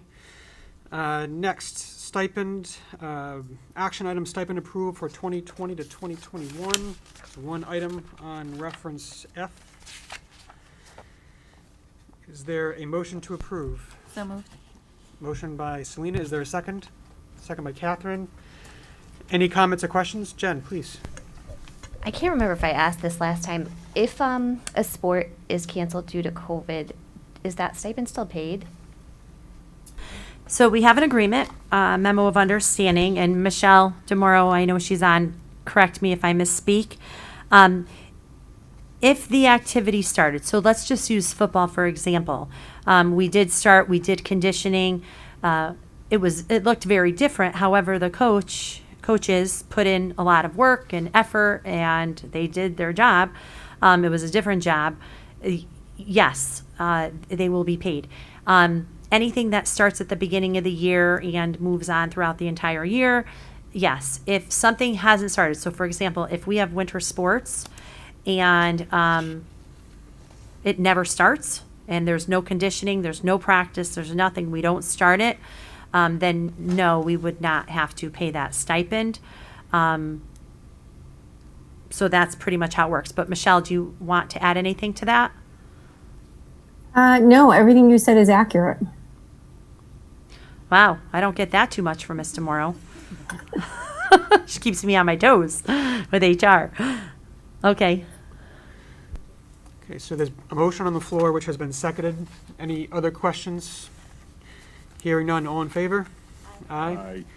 Aye. Opposed? Abstentions? The motion carries unanimously. Okay, next, review and possible action, school calendar for 2021-2022. Do you have a question? Laura? Please. About the calendar, please, go ahead. Do you want me to go through it first and then? Oh. Because there's a couple things that I want you to look at. And I honestly, I don't know, I have suggestions, but I'd like to hear your thoughts as well, because you're all parents too. Because we can start right now, according to this, we have teacher work days on August 26, 27, and then the first day of school being the 30th. In the past, we've started the 23rd, like in the 24th for teacher work days. I pushed it off because otherwise we would be starting so early. We can start as early as the 23rd if you'd like. I just felt this would probably be better. And that really is, let's have that conversation. And it's the same thing at the, what vacation was it April vacation. It's light, it's very light. Good Friday is the 15th of April. So the two things I want you to think about is that and this. We have always pretty much had vacation that week that we're planning to. However, it's usually Good Friday on the Friday and then the whole week off. We could have Good Friday and the 15th and make vacation week the 18th through the 22nd. I'm okay with either, both options. Everyone's doing it a little differently. That's really, everything else is pretty consistent to what we've been doing. So if you have any questions, please have a discussion and let's talk about what you want. Honestly, I feel indifferent. Lori, why don't you kick it off? Okay, so I'm just looking at the first day of school. So in the past, for as far as I can remember, at least the past, say, 10 years, the first day of school for students has always been the last Wednesday in August. So in this case, it would be the 25th, with, like you said, teachers returning on the 23rd. Mm-hmm. So I just always, in my mind, we always start the last Wednesday in August. I know this year we did it differently because we had the vote, brought to it because of what's going on. So I guess we just need to discuss, do we want to change from what we normally do? Mm-hmm. So that's just, I just wanted to bring that to everyone's attention in case they didn't know. Yep. That's exactly what I would like to hear from you about, because like I said, I'm indifferent. The only reason why I did this is because it is so early. And Labor Day is late. And I'm afraid that our kids are going to be cooped up in the winter, so I want to try to give them as much time out as possible. But that it doesn't, like I said, I'm trying to think of these things, and they're all hypotheticals, and it usually starts the Wednesday before Labor Day, and we have the 3 days, but because Labor Day is so late, we're not doing that. It just usually happens in the fall in the middle, but I actually like the start of the school year, and I actually like that we have Good Friday and then the week of, like, the following week off. That's not the way it is though. That's not the way it is now, but we can. Right. I honestly not, want I like it that way. It's not that way, and I always, if I felt very strongly about something, I know you guys, that I would never voice it. I definitely would voice my opinion. And in this situation, the conversation, like I've had that conversation in my head. I've talked to the administrators. I've had the conversation, you know, the same thing with where we've talked. It's up to the, you know, we can talk about it. We could change it. You could vote on, you have to vote on it. You could make a motion. I think either way, whatever, it's going to be okay. The only thing that it doesn't even concern me because our kids are so awesome. The nice thing is that you slow the kids in the first week. Mhm. But I think the kids are so happy to be in school that just they're wanna not going learn, to care be happy. if you have to go a whole week in the beginning at this point. Laura, could you put your mic on? They would start on the. They would start Monday and have a full 5-day week, Yes. as opposed to easing into And it. yeah, that's always been the mindset of Right. us. But what we've learned over the last few months is they are pretty flexible, these poor kids. So whatever you think. So Laura, did you have another question? Because I had one to ask. So on the April break, if we moved it to the next week, would Good Friday be a vacation day or would that be an in-school day? So Good Friday would be off. We'd have Good Friday off, and then we'd have the 18th and the 19th, which would make then our last day of school. So that's my point. We would have to would move that move back, that last day of school. Correct. which is currently the 10th. Am I reading that right? Yes. Okay. Right. Hold on a minute. With no school, no snow days, so who knows, but. Early dismissal days. Oh, geez, I wish Lisa was on this because we just talked about it today and you would have thought it was 100 years ago. I think the reason why she crossed that out for us. Well, it's an early dismissal day she has. And yes, that is right. I'm sorry. You guys. So if you're we right. did the April vacation the following week, then the last day would become the 13th? Correct. Okay. In thinking that hopefully we'll be back to normal and we might have some snow days anyway. Okay. But it's up to you. All right, let's get some more questions. Jen, please. So I was under the impression that at one point the state was trying to align all of the schools so that vacations aligned. And I feel like if we now deviate, well, for me personally, not that it's just about me because it wouldn't be so bad to have a week by myself without the kids. No, I'm just kidding. But for anyone who works in another district, now this is maybe going to ruin their opportunity to vacation with their children over April vacation. So are we not aligning across the state anymore? We tried that and it became a big fat mess. So that's off. We tried it for a couple years and then we tried it within RESCs. So like if you were in the ACES RESC, the CREC RESC, we tried to align. It didn't work at all. However, regularly it is, most schools, not all, have that 11 through the 15th off. That's the normal vacation if you're a teacher and you want to be, home with your kids. That is the more popular week. The following week is the less popular week. However, if you really want to travel because you haven't been able to, you're going to get great deals on flights the following week. But I'm just kidding. I'm not actually kidding. It works. So that is something to consider as well, is that most of my colleagues will most likely go with the 11th through the 15th. That doesn't mean all. And that whole thing of trying to unify, that lasted one year and everyone, it stopped. Thank you. We have a question from John on Zoom. Go ahead, John. Not a question. I move that we accept as proposed. Okay. There's a motion on the floor. Does anybody want to second that motion? John moves to approve the calendar for 2021, 2022 as presented. What is that? It's the first day of school on Monday, August 30th, and with the April break being April 11th through the 15th, with the last day of school on June 10th.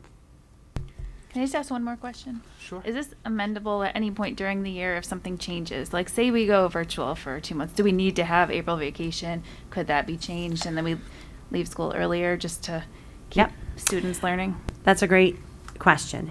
Of course,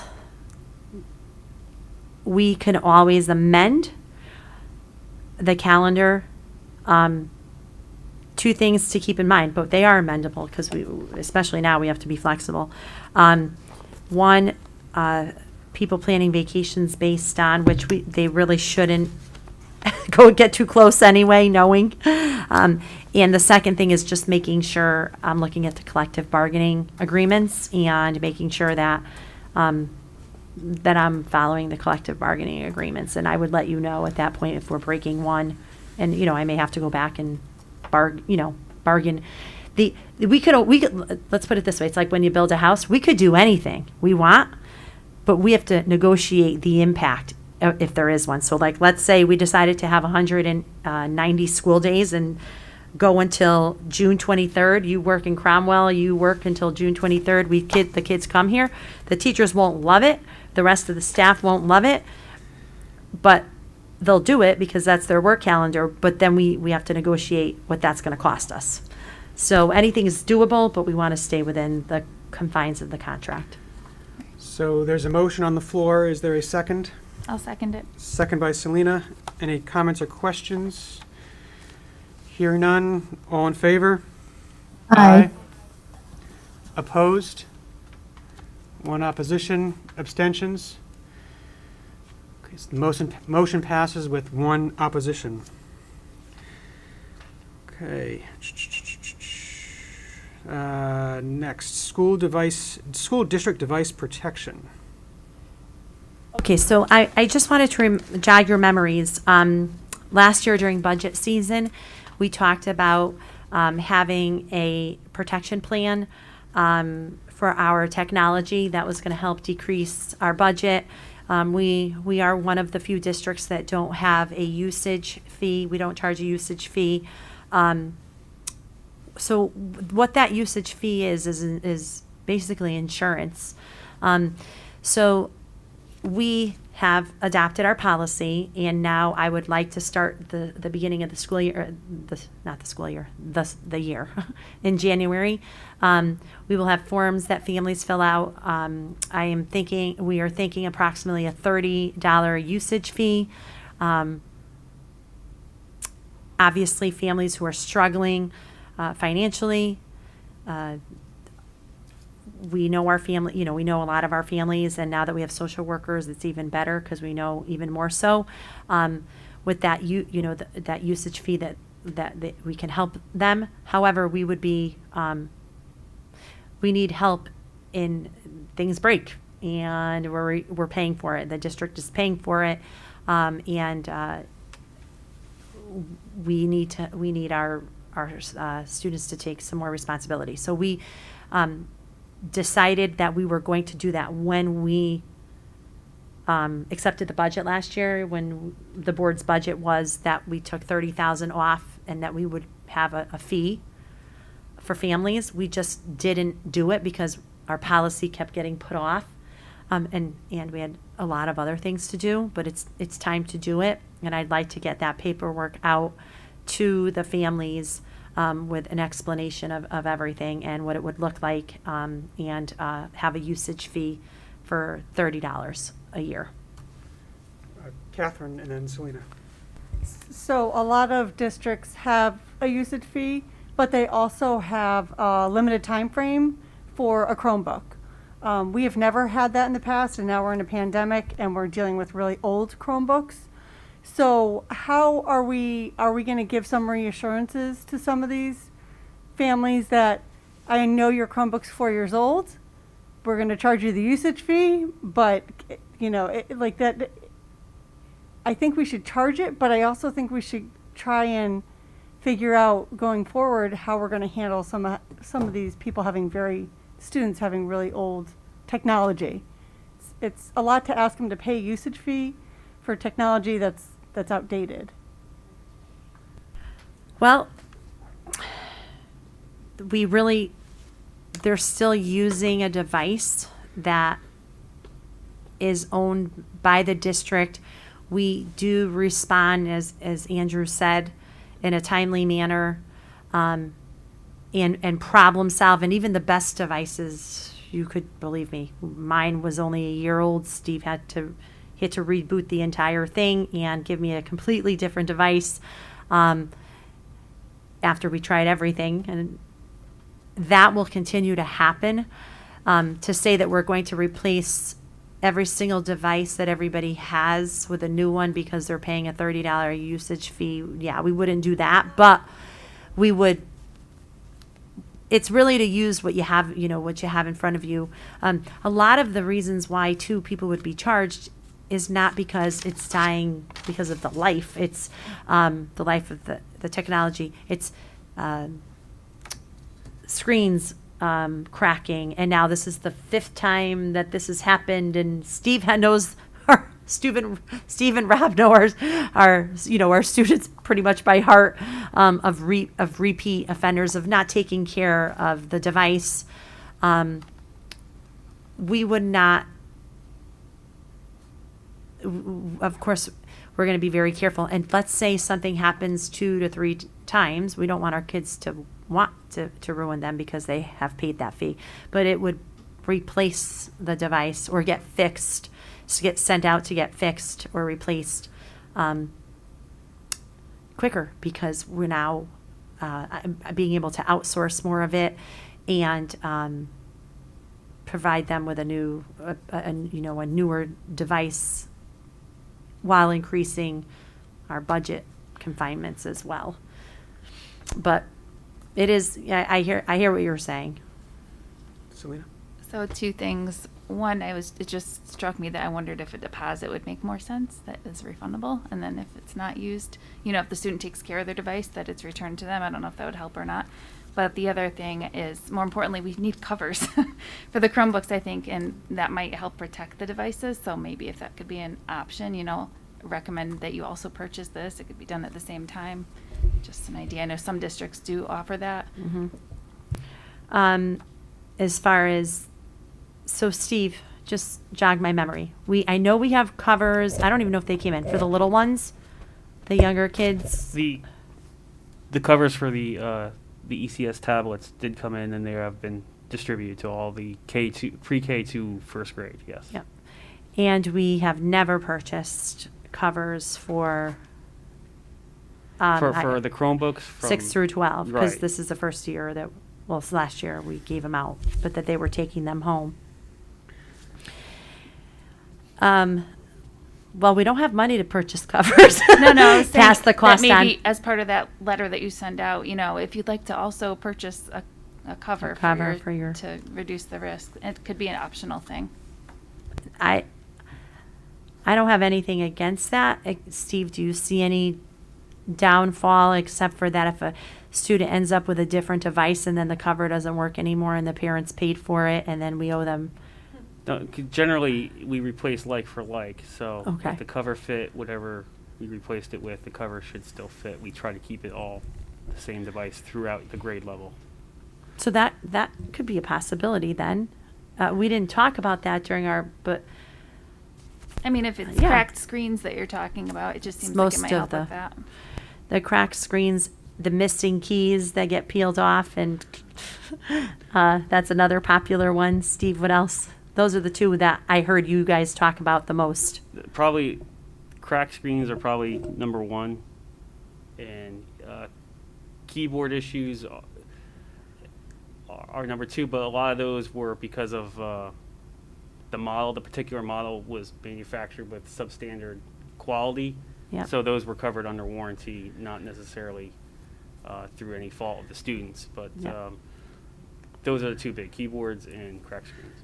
So what do you get anything for the $30? Is this an insurance An program? insurance policy. So if the thing breaks, there's no questions asked, that the family's not charged more than the $30 to get a replacement. Is that correct? So right now, in our policy, we had, our old policy, I don't think we had anything. The new policy, the family would get charged to replace if it was truly destructive. You know what I mean? We're careful about when we charge people if, you know, for something. This is peace of mind, no matter what. You're going to be able to get your device fixed, and you're not going to have to pay for the entire device and have to. You could choose that, though. We could allow that as one of the regulations, as that parents can say, I don't want to pay the $30, but if my child breaks it, I understand that I'll be I'll be paying for the replacement of this, of whatever that is. That's going to be part of the deal. So it really is one or the other, because we have been paying that, and we talked about how much it cost, and we made a decision when we voted on that budget that this is how we would decrease our, you know what I mean, our So our right budget. now, without this fee, if something breaks, what happens? Who pays for the damage? Right now, the district has been picking it up, but we picked up, we talked about our policy of, you know, students really being responsible. We can charge a family if something happens, and we are very careful and thoughtful to what happens. It's not like we're just throwing bills at people for no reason. And most of the time, something happens, a lot of our parents are, yeah, it happened, my kid did it, and what is it going to take to, But if it's just like replace it? an honest mistake, someone drops it, it wasn't intentional. Right. What happens? That's probably the likely scenario. So what happens in that scenario in terms of who pays for the damage? Right now, we are covering everything. Yeah, which is expensive. The question of whether they can either opt to pay for it themselves or pay the $30 fee, if we've already distributed all the devices, how are we going to quantify what would state that the current devices are already in? I mean, I think it needs to be a standard across the board. We know who has what. Steve and Tommy, IT, know what device is assigned to every student. So the And what's- cost of what they, But I think what the You know what I question mean? is, if a device just fails because it's old, does the family have the choice of paying $30 or getting a new device which just failed because it was old? Is that fair? Well, yeah, and some of these devices, some of these students have, I mean, you haven't looked at every single one of them because they've had them. They've Right. had them all but year. They've it's like had a them- blue book. So there's like a blue book price for what that would be net, what it would, you know what I mean, what it would be worth, kind of. But Enza, I don't think you're saying that if it is lagging or there are other technical issues. No, you it's charge, really if if it's it's broken, and it's been damaged, improperly handled, right? Because otherwise, the district has been picking up that cost for a long time. And Ann's on; she might have the numbers in front of her, she may not. Ann Burke, you probably don't have the budget in front of you from last year that we presented, because. No, I don't have that number in front of me, but oh wait, I guess you know what, the only Ann? thing I could add to the conversation is that keep in mind that there are a lot of Chromebooks coming into the district pretty soon because they're on back order. And so students are going to be receiving new technology. And, you know, the responsibility of being issued a district piece of technology, whether it's a tablet or a Chromebook, I think it's important that families understand that there's a cost associated with that.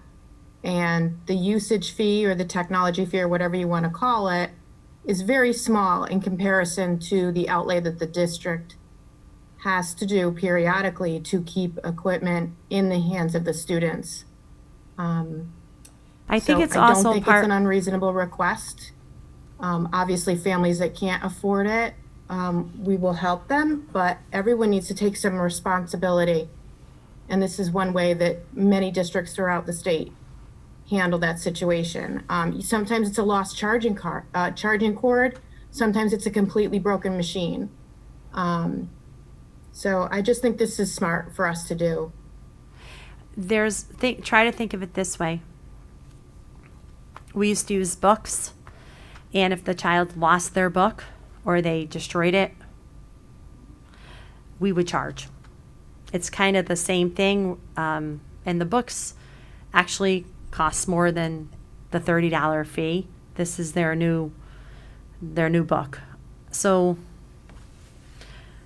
even right now, if you don't return a library book, or we hold on to your report card until you pay for it, that kind of thing, which I don't like, by the way.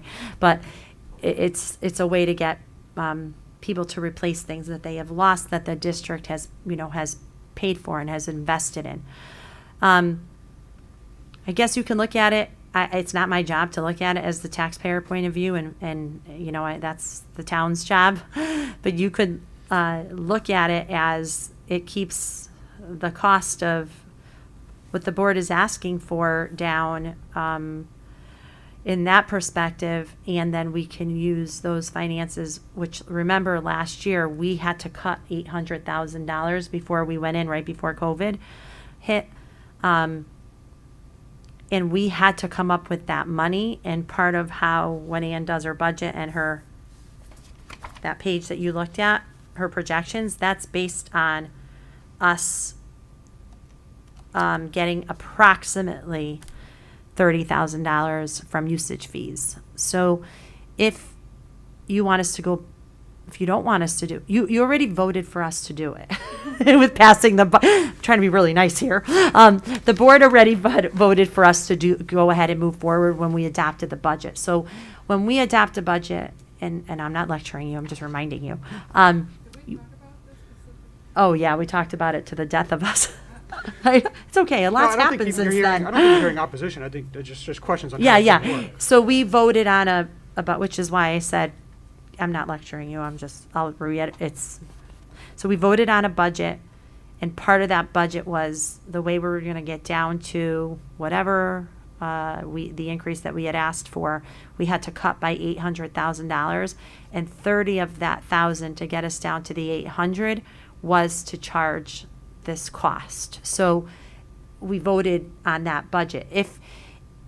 If you want to, it is your responsibility to say, you know what, we don't want to charge it, but I will come back to you and say, okay, I need to find $30,000, and this is where I'm cutting from, and you may not like that. This is a weird year because we're trying to be fiscally responsible, and John's on the phone, John Ireland and Julius Netto, and being really transparent about everything we're doing, and the fact that we're close to $1.1 million in debt from COVID. We really want to be careful with how we said we were going to cut that budget and stick to it. Is what but you, at that point, you're responsible for the budget. You tell me, cut somewhere else, and I'll go back and find it. But you may not like that either. We just had a question from Lou first, then we'll do Lori. Couple questions. I kind of want to piggyback what Catherine and Selena were saying. One is, rewarding good behavior in some respects, because I don't know, maybe the tech staff can answer the question. Is most of these device replacements and cracking of screens, it is pretty much a repeat offender, and I don't mean that in just choice of words, but is it typically the same kids doing the same thing? Because it seems to me that I'm the person who like to reward good behavior, as opposed to if it's the same people or the same kids responsible for most of it. I have, that's where I think where Catherine was going, where it's not not fair, right? That I was going where it's a lot of these kids have old devices, right? And we're going to pay $30 fee on a really right. old device that I'm hoping gets replaced soon. But I'm hearing. Well, I'm just taking that. We're hoping. I thought we received all of our devices, but I guess not. Not yet. Because September, then they got pushed back to 1st of All right, November, so now let it's me- the end of November. Let me finish my train of thought. So I guess I was trying to take it one step further as far as going over to what Selena was saying about like a deposit or something. There can be more discussion, and I think we should really think about it, maybe brainstorm about what other options we have. I know we already passed a budget and we're for this, but I think there's some other options that we can explore to kind of circumvent some of the issues, and I'd like to have give us an idea of how you feel about that before I go into my next question. So I just, before Steve answers and Ann is on, and Steve understands the ins and outs of the technology. However, this isn't about, we made this choice, the board made this choice to offset a deficit of $800,000 that I told you we were going to have. We are going without 2 more social workers that we desperately need right now. Many of our students have phones that are probably worth between $800 and $1,200. So at this point, it's a $30 fee that holds everybody accountable as a whole. It's not about punishing bad behavior or because we could have a family, a screen, it could be broken, a family who can't afford to replace that technology. And there's no way that I'm not giving that student another device to access learning. Actually, I can get in trouble for that. It's FAPE, Freedom of Education. So I guess what I'm trying to say in a nice way is you as a board made a decision that we were going to do this, and now it's time to do it. And yes, some kids have older devices, some have newer devices. Yes, we're waiting on, of no fault of anyone right now, because a year ago, most kids didn't have devices at all, and most of them were so old. And COVID has thrown us into this very quickly, because this was on our agenda to do way before COVID, to offset. Can I have? I'd like to have Steve at least answer the question. So we have an understanding of where most of the problem is happening. I mean, I think your original question was, is it mostly repeat offenders versus... Right. Or is it random? I think it's pretty random. Random. I think it's pretty single time occasions. I mean, there are repeat offenders, but...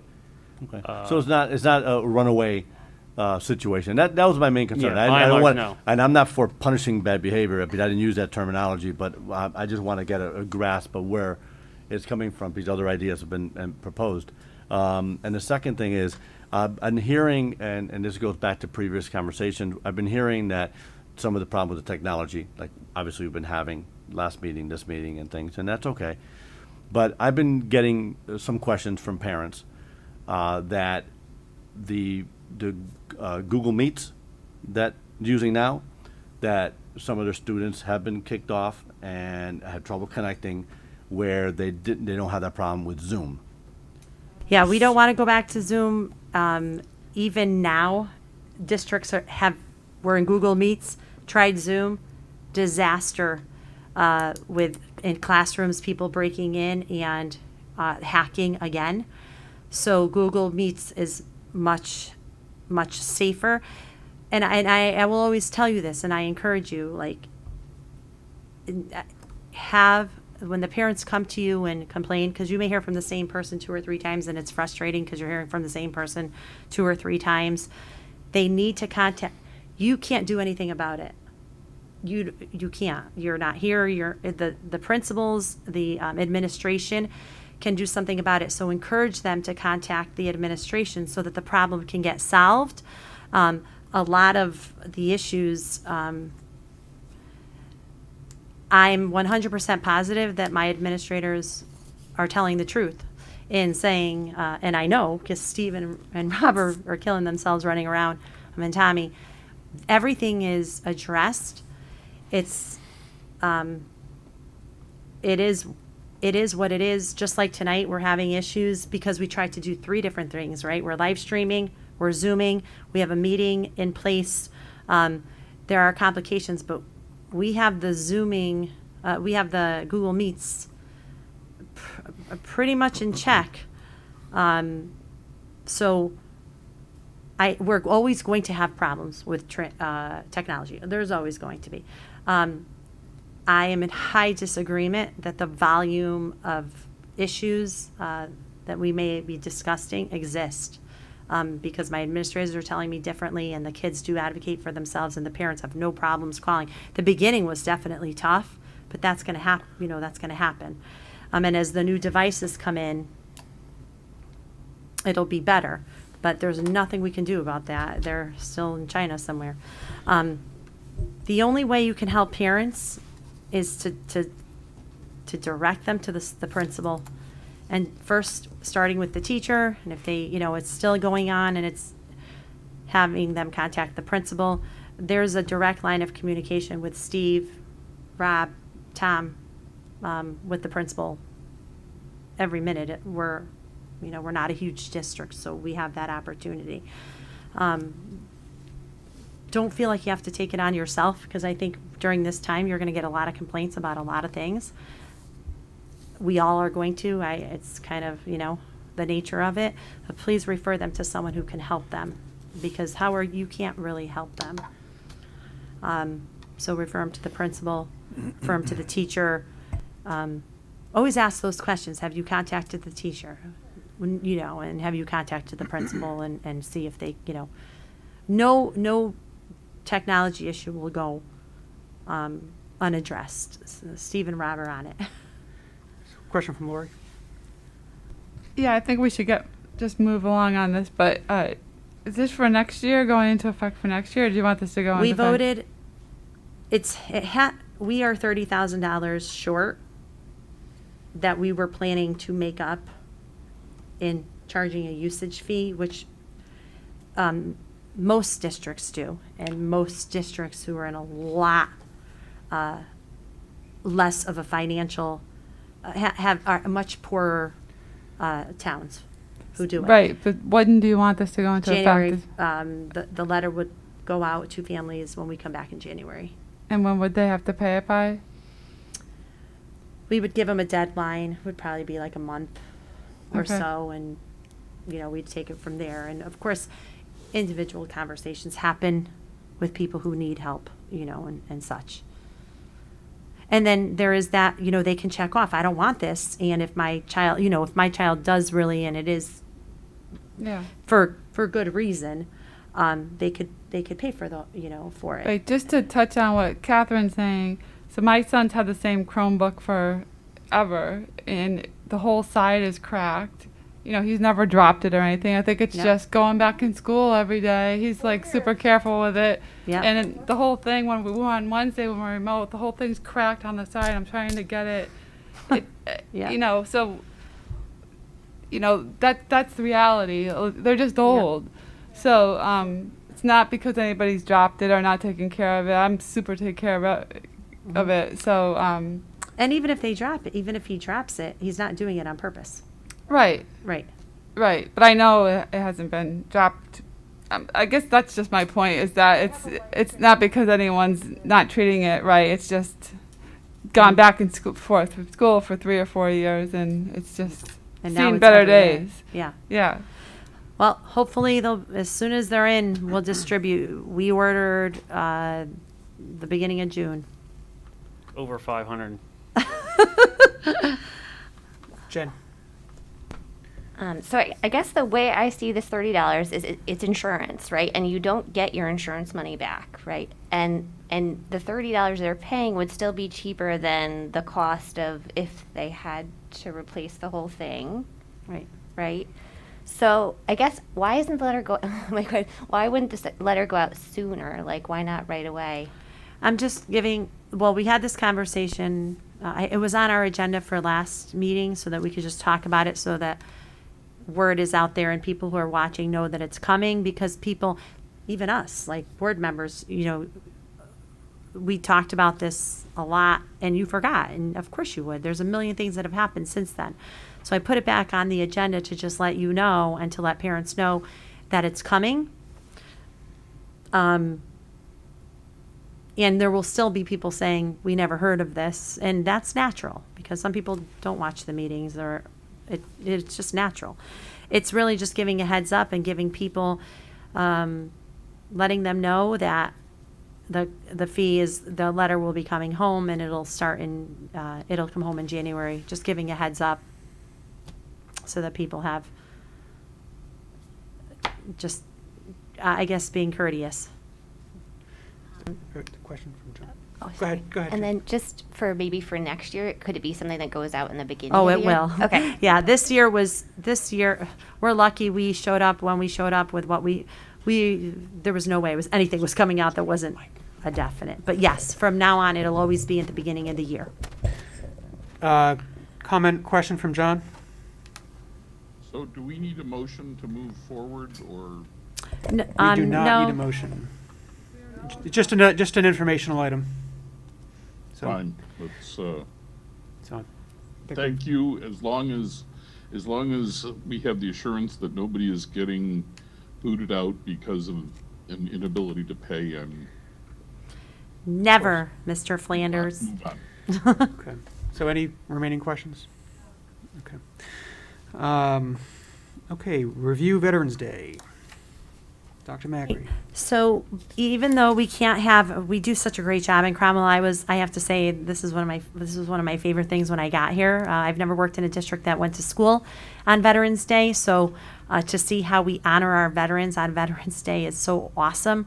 And it is concerning because we're not going to be here, but we're doing some awesome things. So I'm going to let the principals share that with you, and we could start at the high school. So if Fran or whoever is on, I'm sorry, I can't tell, would like to share what the high school is doing for Veterans Day. Sure. Hello, everybody. So this year we had to do things just a little bit different, but we still wanted to honor our veterans. There's a few things that are taking place, and it's all going to be culminated into a video that will be seen by the students during sixth period tomorrow. And what it is there's three basic things. One, there's a series of interviews that take place that Christina Williams had interviewed veterans. And so you see the series of interviews going through, and during that time, you also see quotes, and you'll see quotes by some of our students based on a letter writing that took place in their U.S. history classes. And some of they were writing letters to veterans and or what it means to be a veteran. And those important quotes by our students that were chosen will be seen throughout the video. And then also staff and students were asked to submit pictures of their family members or friends that are veterans, and those pictures and the years and what service they served and what armed forces they served will be shown. You see that going across the video as well. It gets blended in. And so you also see family members of many of our students, different pictures. And then one of the other pieces is that we have a beautiful Veterans Day wreath that we have on display at the school, and it was placed on top of a beautiful box that was made in woodworking. And it's the ceremony of the wreath was done by the officers of the National Honor Society, and you'll see that in the video as well. So we took all those events and blended it all into one video.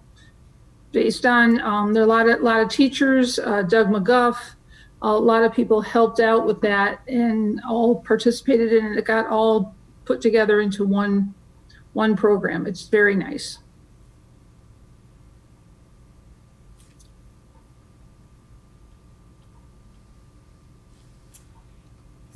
Thank you, Ms. Fiore. Next, we'll have Ms. Cochiola for the middle school.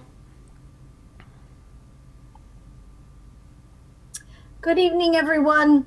We had to deter from our usual program as well. We usually have veterans come in to speak, and this year it's going to be a little different.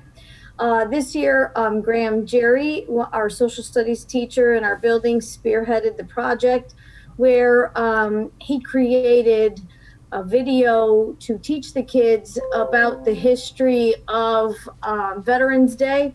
And he has, infused our teachers, our kids in it. And it's going to be a great lesson. And we also are working in the lesson, a social emotional lesson of gratitude. And we're tying that in with, of course, gratitude for our veterans. So we're looking forward to that program tomorrow. And that will be with all of our 6th, 7th, and 8th grade students tomorrow.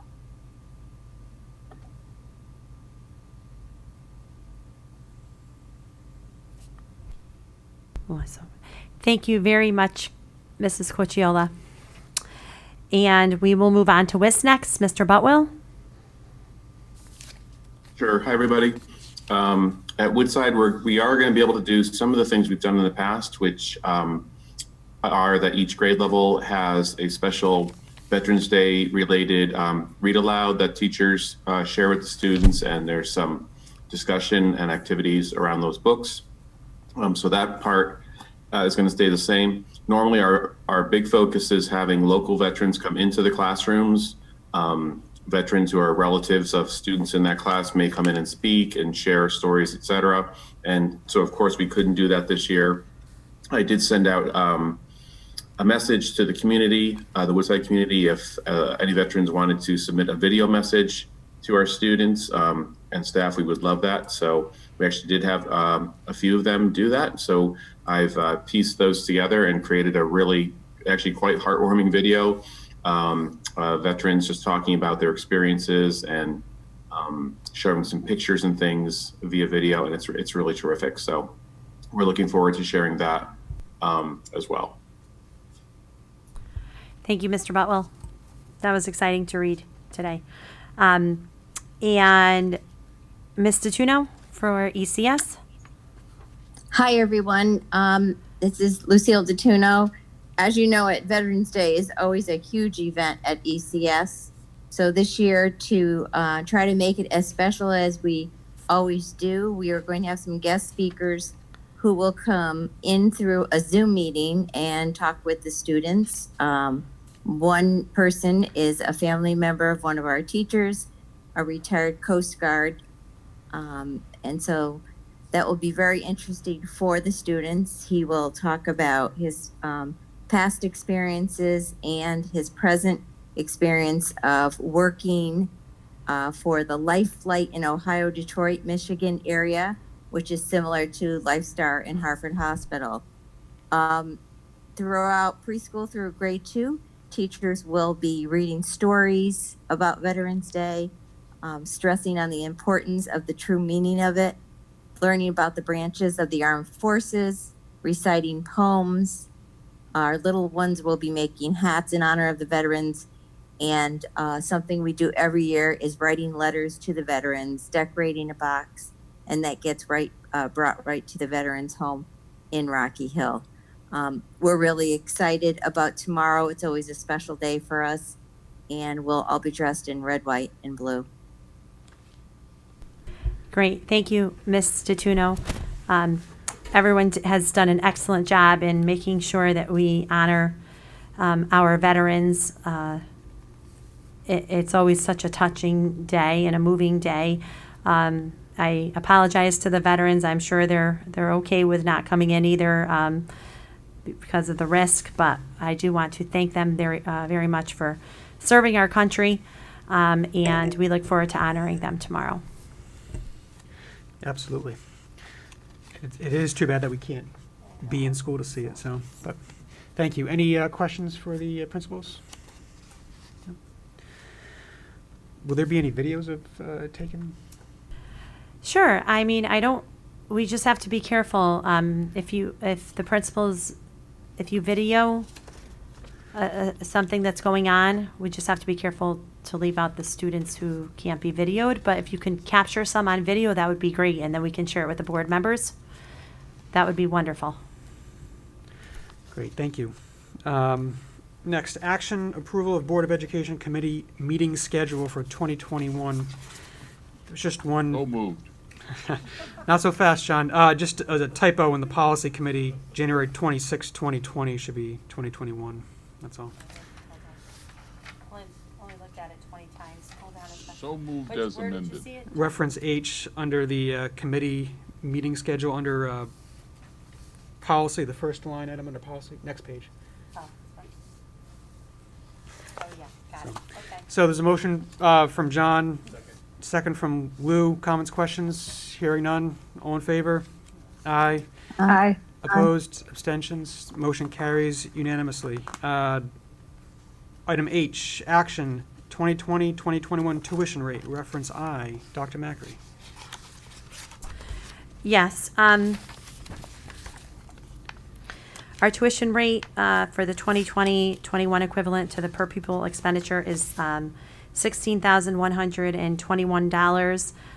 We do have a formula, and I would like to ask Anne to join us for this conversation. She didn't get kicked off? Here. Okay. So it's a really simple, straightforward calculation. We just take what the budget was that we adopted for the year that we're in.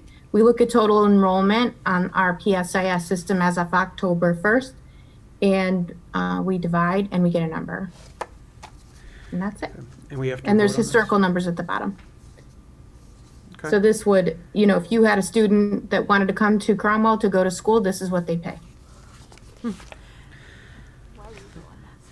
People do I think that. we've done each year, so. Yeah. Is there any question? Motion by Lou, is there a second? Second by Lori, comments, questions? Hearing none, all in favor? Aye. Opposed? Aye. Abstentions? Motion carries unanimously. Item I, approval of minutes and motions from the October 13th, 2020 regular So meeting. moved. Motion from John. Is there a second from Jen? Comments, questions? Hearing none, all in favor? Aye. Aye. Opposed? Abstentions? The motion carries unanimously. Reference, item J, approval of the minutes and motions from the October So moved. 27th meeting. Motion from John. Is there a second? Second from Catherine. Comments, questions? Hearing none. All in favor? Aye. Aye. Opposed? Aye. Abstentions? The motion carries unanimously. Item K, principal reports. There are attached. Any questions on those? Okay, moving on. Human resources. You know what? I forgot to say this during correspondence. Remember, so I can't remember if it was Selena about the attendance and how we were pulling teacher attendance, or was it Catherine? We were pulling it differently at every school. Yeah, I asked about the high school. Yes, it was. It was really high. I think it was based on class. What was happening is, and we sent out a whole.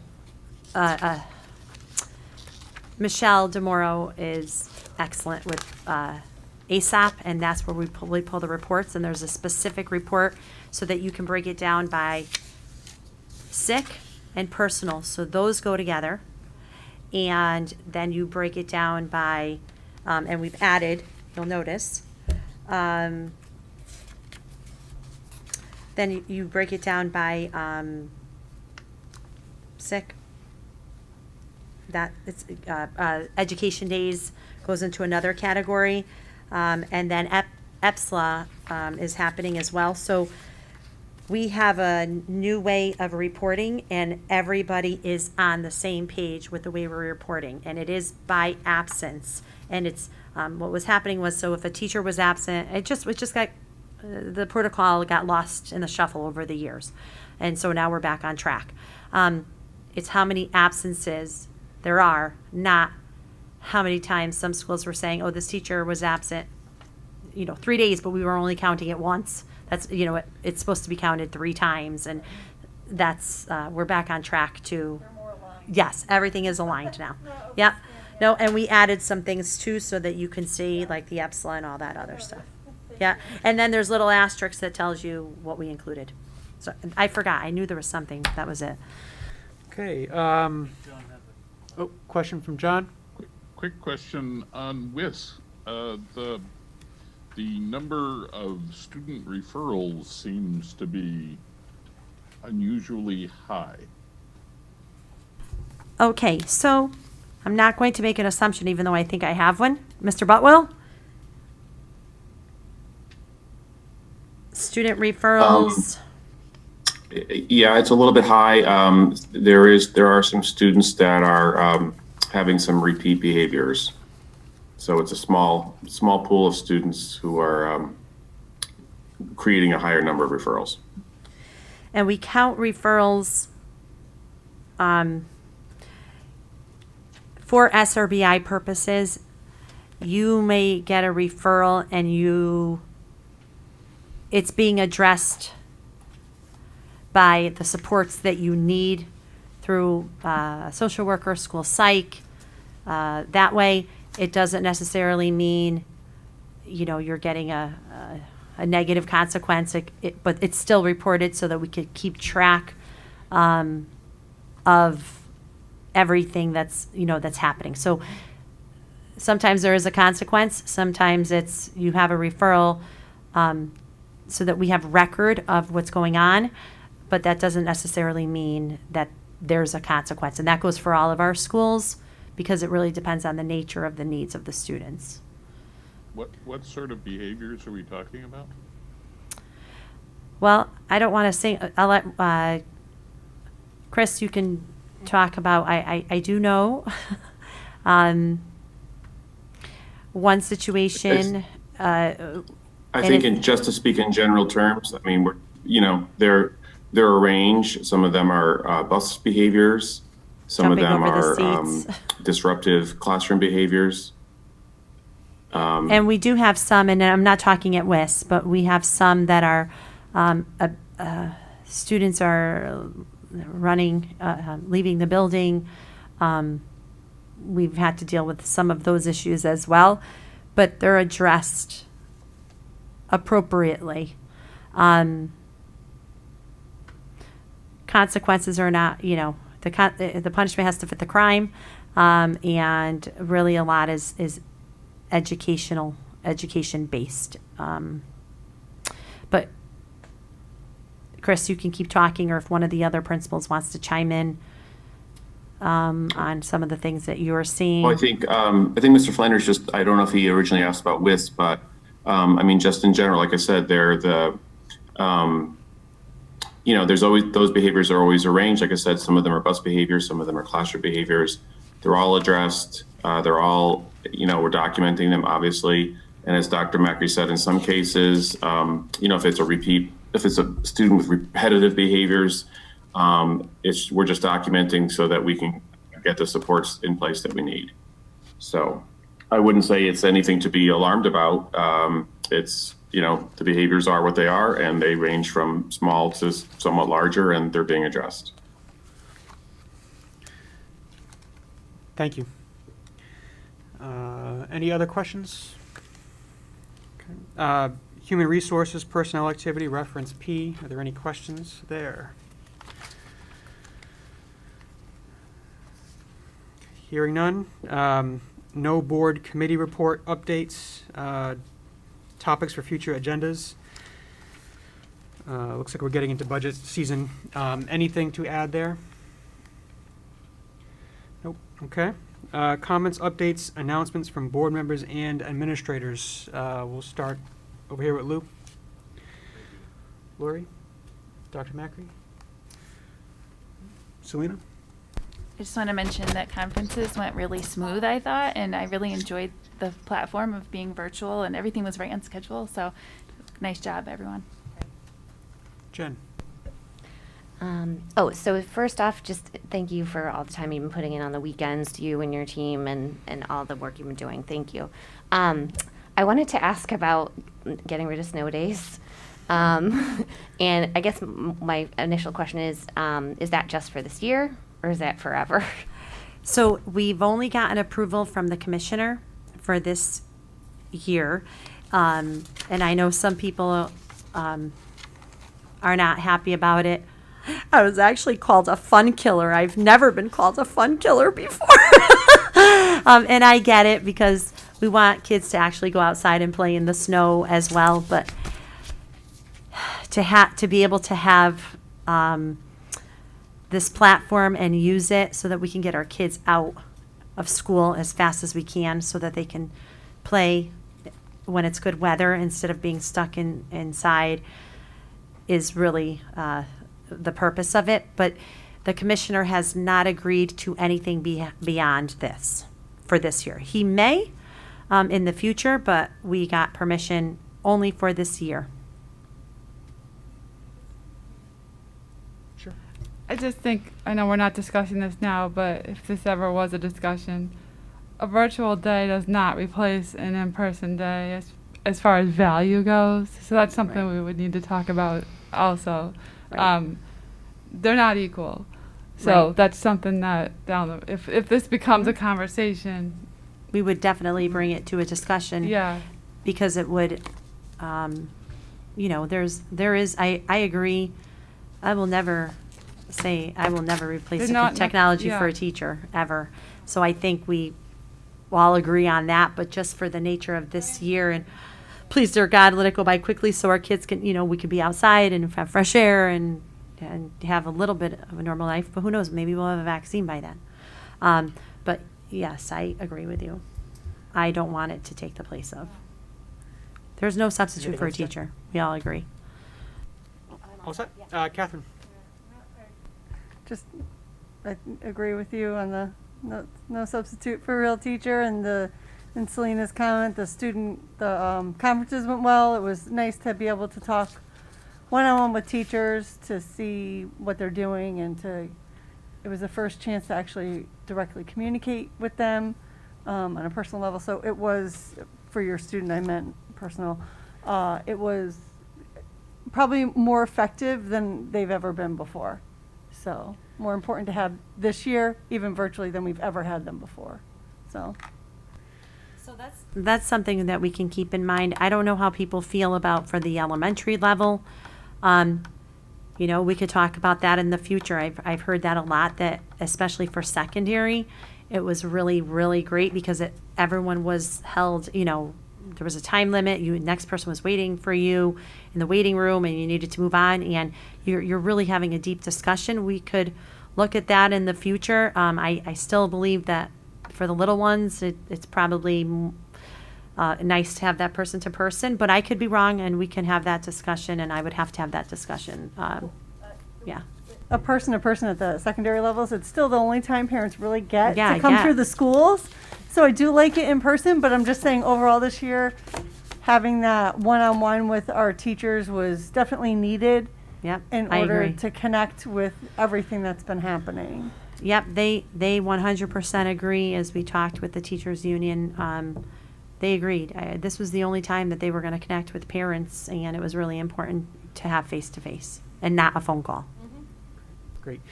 Any board members or administrators on Zoom? Okay, I think we're good. Is there a motion to adjourn? Motion by Lori, is there a second? Second by Yes. Catherine. All in favor? Aye. Opposed? Aye. Abstentions? Motion carries unanimously. We are adjourned at 9:39. Thank you, everybody. Have a good night. Thank you, Jeff. Good night.